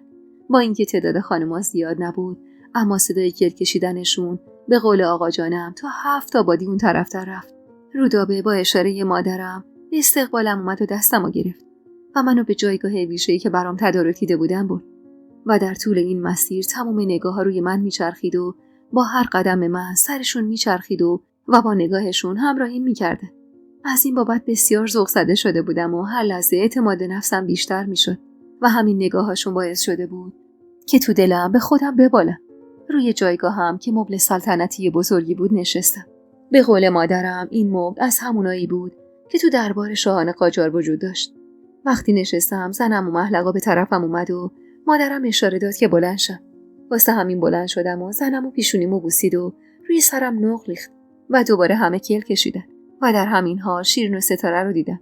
نگاهشون رو من بود و بیشک نگاهشون پر از حسرت بود و اصلا انگار از همون لحظه بود که تخم کینه رو بین ما ستا کاشتن و دیگه مثل قبل دوستای خوبی برا هم نبودیم و رابطمون هم و خواهر شوهر و عروس شد. زنمو بعد از ریختن نقل روی سر من رفت و سر جاش نشست و به 2 از خدمش اشاره کرد تا خلعتیایی که برام آورده بودن و معرفی کنن. اونا هم سینیای بزرگ مسی به دست نزدیک من اومدن و شروع کردن به نشون دادن پارچه ها و جواهرات. اصلا به جواهرات و پارچه ها توجهی نمی‌کردم چون تو عمارت پدریم خیلی بیشتر از اینا رو داشتم و چشمم سیر بود. فقط از اینکه شیرین و ستاره با حسرت نگام می‌کردن، دروغ چرا، یه جورایی خوشحال بودم و فقط گاهی نیم نگاهی به هدایای اهدایی خانواده داماد میانداختم. کلی پارچه ابریشم و زری بافت، کلی جواهرات با نگینای درشت و چشمگیر. عمو فرهاد حسابی سنگ تموم گذاشته بود. نمایششون که تموم شد، خدمه‌ها برگشتن و سر جاشون نشستن و دفزن شروع به زدن کرد و دوباره هیاهو و کل کشیدن. تو قسمت آقایونم طبق رسم و رسوم میدونستم که آقایون دارن مهر رو تعیین میکنن، اما نمیدونستم چقدر. اصلا برام مهم نبود. با خودم فکر میکردم احتمالاً حتی مادرم هم نمیدونه و فقط این آقا جانم بود که تصمیم میگرفت و تعیین میکرد و میدونستم خودش و عمو فرهاد همه چیزو بریدن و دوختن.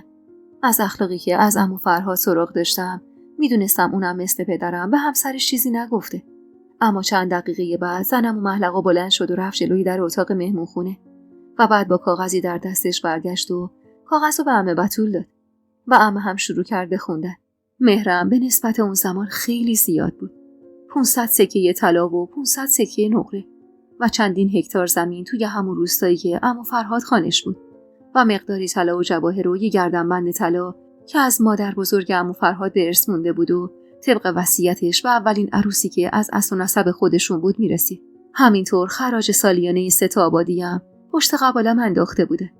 یادمه در حالی که عمه بتول اینها رو میخوند، برق حیرت و تو چشمای تک تک حاضرین، حتی مادرم و خدمه‌ای که تو مجلس حضور داشتن میدیدم. خب به هر حال به پول اون زمان اینا خیلی خیلی زیاد بود. اونطوری که میونه پچ پچا شنیدم، مهریم و هدایای خانواده داماد و پشت قبالم 2 برابر مهریه و هدایا و پشت قباله بانو بود. واسه همینم زنم و بادی به قبقبش انداخته بود و گاهی با قصد و غرض به بانو نگاه میکرد و لبخند میزد و به کنایه میگفت همه اینا رو فرهاد خان خودش تعیین کرده. فدای یه تار موی مروارید. عموزادشه. عروسی که از خانواده اصیل و با اصل و نسبی باشه و خانواده اسدالله خان تو رگاش جریان داشته باشه، لیاقتش خیلی بیشتر از ایناست. شیرین و ستاره هم مثل زنم و محلقا با غرور طوری که بقیه بشنون به همدیگه میگفتن دست بابا خان درد نکنه که همیشه سنگ تموم میذاره و همیشه ثابت میکنه که از همه اربابا سرتره و ثروتمندتر. شیرین و ستاره شروع کرده بودن و دائم نیشو کنایه به من میزدن، اما من بی‌تفاوت بودم. بانو هم که مشخص بود دلش حسابی گرفته برعکس همیشه چهرهش مصدوم شده بود و فقط با حسرت به من و هدایی که برام آورده بودن نگاه میکرد و منم دلم حسابی واسش سوخته بود و بهش خیره شده بودم که رفته رفته دیدم نگاهش و چهرهش مظلومیت خودشونو از دست دادن و خش روی اون رو گرفت و من به راحتی توی نگاهش میتونستم حرص و کینه رو بخونم و چقدر ساده دل بودم که از نگاه‌های پرحرص و خشمگینش اعلام جنگ رو نخوندم. بعد از مشخص شدن مهرم شام آوردن و از مهمونا پذیرایی شد. پدرم برای این مراسم حسابی سنگ تموم گذاشته بود و از هر نوع غذا و خورشی چند دیس و کاسه سر سفره بود و مهمونا هم حسابی از همه غذا خوردن. بعد از شام پدرم ختم مراسم رو اعلام کرد، اما چون راه یکم دور بود خانواده عمو اون شبو توی عمارت ما میموندن. یادم بعد از شام دیگه مراسم اون حالت رسمی قبل رو نداشت و حالا دیگه ما همون دوتا خاندان قبل بودیم و پدرم از همه خواست که مثل همیشه که همه اهل دو خاندان اینجا هستن بریم توی حیاط و کنار هم و دور هم باشیم.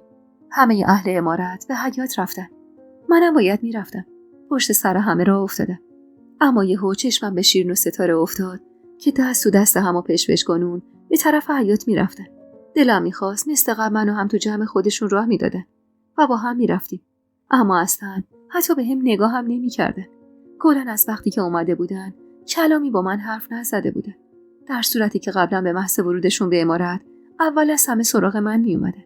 اما من چیزی نگفتم و دست ساره رو گرفتم و با هم به حیاط رفتیم. تو حیاط عمارت اون شب همهمه‌ای به پا بود.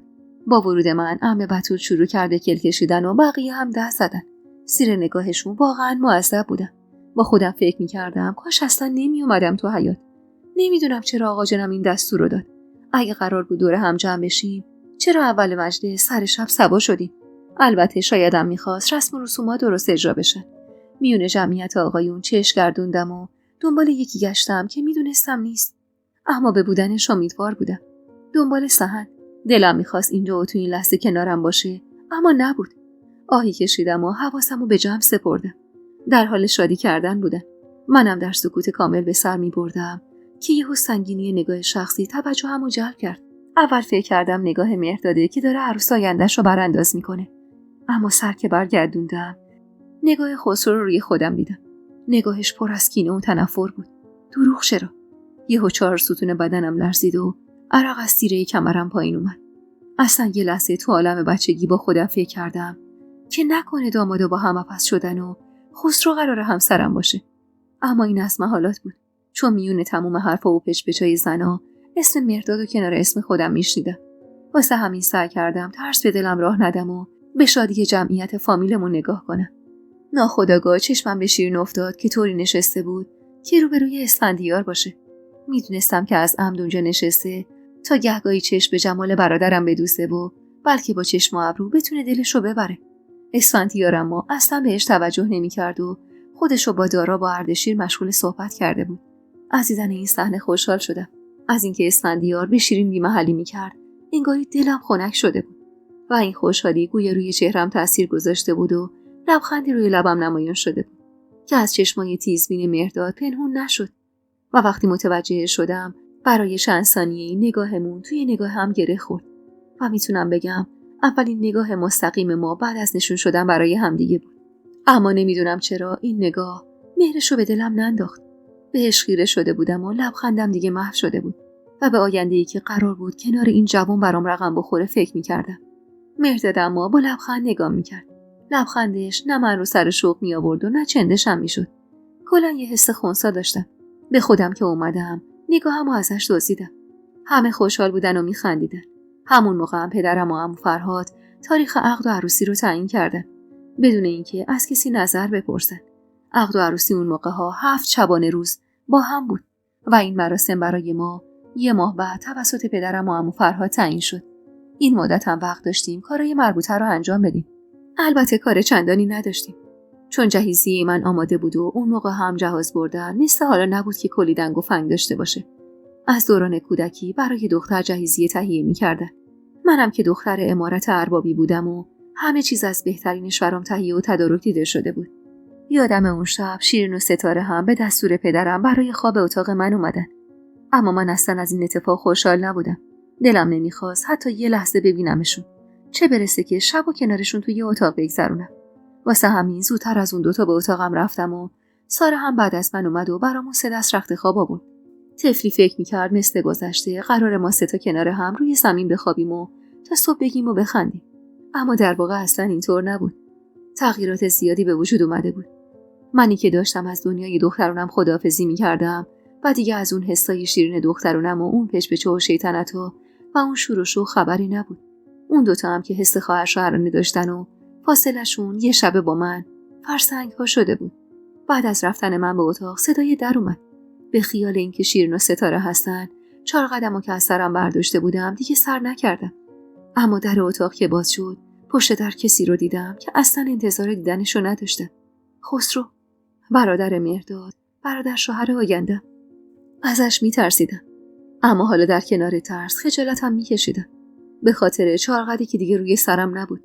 آب دهنم رو قورت دادم. در رو نیمه باز رها کردم و سری دویدم به سمت تخت تا بتونم 4 قدمو پیدا کنم و سر کنم. سری سر کردم و دوباره اومدم جلوی در و گفتم سلام. حقیقتش این کلمه رو با تته پته گفته بودم. خسرو لبخند کریهی زد که تمام دندوناش نمایان شد و احساس کردم حالت عادی نداره. از این لبخند چندشم شد. قلبم تون تون میزد. هیچ کاری از دستم بر نمی اومد. معنی اون لبخند نفرت انگیزش رو میفهمیدم و از قصد شومش با خبر بودم. چون خسرو واقعا این موقع تنها جلوی در اتاق من چی میخواست؟ اصلا طبیعی نبود رفتارش. واسه همین فقط خدا خدا میکردم که ساره زودتر برای آوردن آب بیاد و منو از چنگال این گرگ گرسنه نجات بده. حتی نمیتونستم فریاد بزنم و اهل عمارت رو خبردار کنم. چون میدونستم آخرش انگشت اتهام به سمت من بیچاره گرفته میشه. اما توی اون لحظات دعا میکردم کسی از خانواده عمو فرهاد اون لحظه اونجا نیاد و هر طور شده خدا یه فرشته نجات واسه من بفرست. خسرو با همون حال عجیب و غریب جواب سلامم رو با تکون دادن سر نشون داد و خواست قدمی به داخل بذاره که ساره رسید و وحشت زده صدام زد. خانم جان، چی شده؟ با صدای ساره خسرو وحشت زده برگشت و ساره هم هول شد و سینی حاوی پارچه آب از دستش افتاد و صدای بدی داد و پارچه آب به 1000 تیکه تقسیم شد و لیوانه شکستن. و با این صدا خسرو خودش رو جمع جور کرد و با نفرت به ساره نگاه کرد و گفت دختره دست و پاچه لفتی خنگ. ساره اما دست پاچه خم شده بود و خورده های پارچه شکسته و لیوانه رو جمع کرد. خسرو هم با تمام حرصش پاشو به زمین کوبید و نگاه نفرت انگیزی به من انداخت و از جلوی اتاق من دور شد. قلبم اما هنوز از ترس میزد. هیچ کسی جز من معنی اون نگاه کری خسرو رو نمیفهمید. ساره دست از جمع کردن خورده شیشه ها برداشت و به طرفم اومد و به چهره رنگ پریده من نگاه کرد و گفت الهی بمیرم خانم، چه بلایی سرتون اومده؟ از ترس دستم یخ زده بود و تمام بدنم عین بید میلرزید. به ساره نگاه کردم. توان حرف زدن نداشتم. ساره دستمو تو دستش گرفت و گفت جانم خانم، حرف بزن. چی شده؟ اتفاقی افتاده؟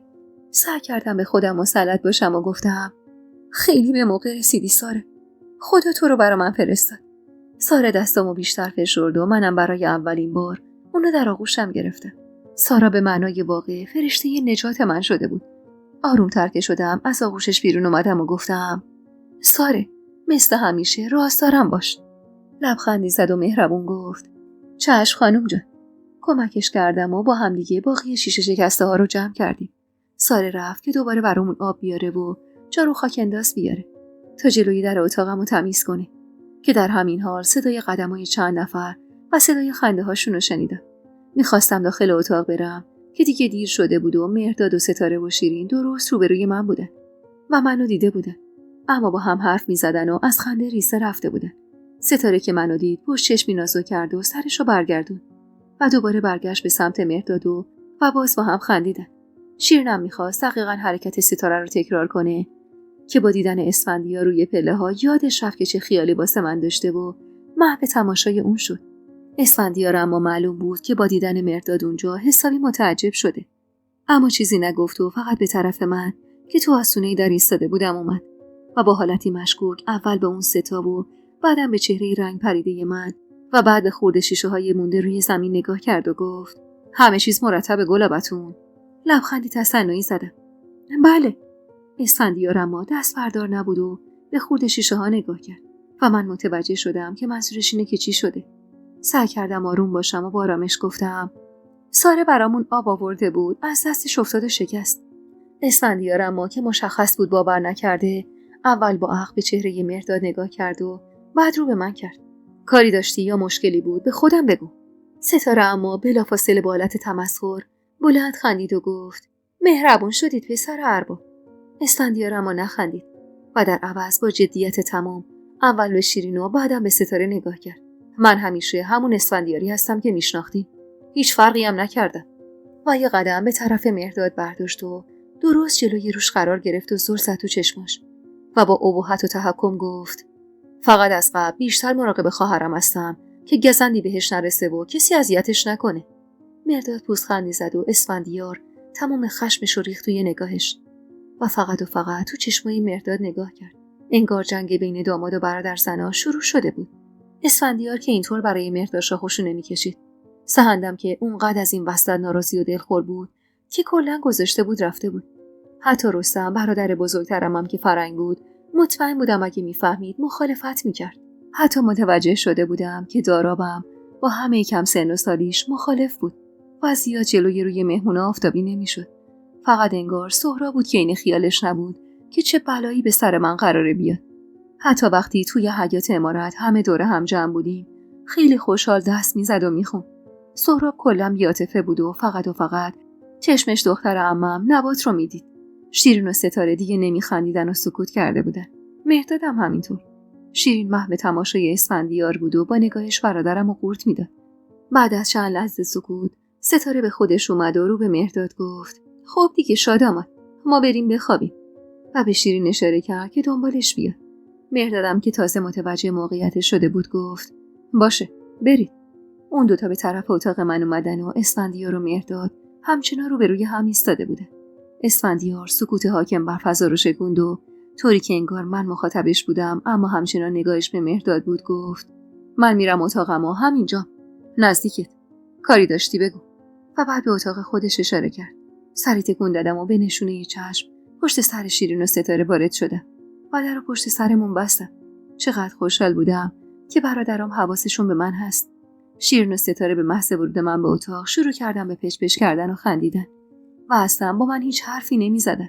مثلا میخواستن حرص منو در بیارن، اما من اونقدر تو فکر ازدواجم و همسر آینده و زندگیم بودم که اصلا توجهی به اون دوتا و بی محلیاشون نسبت به خودم نداشتم. به طرف تشکم رفتم که بخوابم، اما صدای در باعث شد به سمت در برم و در رو باز کنم. ساره پشت در بود و برامون مجددا آب آورده بود. همونطور که سینی رو میداد دستم به چشمام نگاه کرد. تو چشماش سوال موج میزد، اما لباش فقط به پرسیدن یه سوال باز شد. خانم جان همه چیز مرتبه، من برم؟ لبخند زدم که خیالش راحت بشه و گفتم آره تو میتونی بری. و بعد به اون شیشه خورده هایی که باقی مونده بود اشاره کردم و گفتم اینا رو هم جمع کن و زودتر با خودت ببر. و تون صدامو پایین تر آوردم و ادامه دادم تا برامون درد سر نشده. چشمی گفت و مشغول شد و منم در رو بستم و وارد اتاق شدم. شیرین و ستاره بی توجه به من توی رخت خوابشون خزیده بودن و به پچ‌پچشون ادامه میدادن. منم که دیدم محلم نمیدن حرفی نزدم و سعی کردم بخوابم. تا پاسی از شب صدای پچ‌پچ و خنده های ریز و آرومشون باعث شده بود که من بدخواب بشم، اما هیچ عکس العملی نشون نمیدادم. همیشه از مادرم که زن بسیار پخته‌ای بود یاد گرفته بودم که نسبت به عده‌ای از آدما بی اهمیت باشم و سکوت پیشه کنم. من سکوت کردم و رفتار اون دوتا ریش از چیزی جز حسادت نبود، چون من تو چشم و مرکز توجه قرار گرفته بودم و اون دوتا هم بابت همین ناراحت بودن. نمیدونم کی خوابم برد، اما صبح زود با سر و صدا و هیاهوی اهل عمارت بیدار شدیم و مثل همیشه برای خوردن صبحونه خودمون رو به اتاق غذاخوری رسوندیم. همه دور سفره جمع بودن. با دیدن آقا جانم که خوشحال کنار عمو فرهاد نشسته بود و با هم میگفتن و میخندیدن قلبم فشرده شد. اصلا ازش انتظار نداشتم که به خاطر خواست و میل و صلاح خودش منو مجبور به یه ازدواج اجباری کنه. اما مثل همیشه محکوم به سکوت بودم. آخه وقتی مادرم با اینکه پدرم اینقدر عاشقش بود نتونسته بود متقاعدش کنه، من چی کار میتونستم کنم؟ اما خوب میدونستم که پشت تمام اصرارای پدرم برای رفتن من به عمارت عمو فرهاد رازی نهفته است. اما نمیدونستم چه رازی، چون من گلابتون عمارت اربابی بودم. اما نظرم ذره‌ای برای ارباب اهمیت نداشت. موقع خوردن صبحونه واسه لحظه‌ای چشمم به چشم خسرو افتاد و یاد شب گذشته افتادم و از ترس به خودم لرزیدم. صبحونه که تموم شد، خانواده عمو فرهاد اجازه مرخصی خواستن تا زودتر برن و برای مراسمای ما آماده بشن و دوباره برگردن. چون بیشتر مراسم هم از چادرگیران و حنابندان و عقدکنان و همه تو عمارت ما برگزار میشد. اما آخرین مراسم که عروسی و عروس برون بود و من با جهیزیم باید به عمارت عمو فرهاد میرفتم، تو منزل عمو برگزار میشد. قرار بود یکی از اتاقای بزرگ عمارت عمو رو که درست مثل عمارت ما بود برای زندگی در اختیار من و مهرداد قرار بده. اون روز مثل همیشه بدرقشون کردیم و من چقدر از اینکه فعلا خسرو رو نمیدیدم خوشحال بودم و تو دلم آرزو میکردم که ای کاش زودتر سر و سامون بگیره. آخه شب گذشته میونه پچ‌پچای شیرین و ستاره تو نیمه های شب شنیده بودم که قراره همین روزا واسه خسرو هم به خواستگاری همون دختر تیمسار برن. هرچند صداشون واضح نبود و نمیفهمیدم جریان چیه. ولی خب هرچی که بود قرار بود من از دست خسرو و نگاه‌های حریصش خلاص بشم. چون من که از رفتار خانواده عمو فرهاد بعد از عروسی توی اون عمارت وحشت داشتم، حالا از شب قبل نگاه‌های حریص و بی‌تاب و مزاحمت خسرو برام تبدیل به ترسی شده بود که به ترس قبلیم و نگرانی قبلیم اضافه شده بود. چون امید داشتم ازدواج کنه و سرگرم زندگیش بشه و دیگه به سمت من نیاد. بعد از رفتن خانواده فرهاد خان نفس راحتی کشیدم و داخل حیاط عمارت شروع کردم به قدم زدن که یهو صدای وحشتناک فریاد پدرم داخل عمارت پیچید. وحشت زده به طرف ایوون دویدم. دوستای عزیز و مهربونم، یک دنیا ممنونم که تا پایان این قسمت همراه هم بودید و خوشحال میشم اگه نظراتتون رو در مورد این قسمت توی کامنت ها با ما به اشتراک بذارید.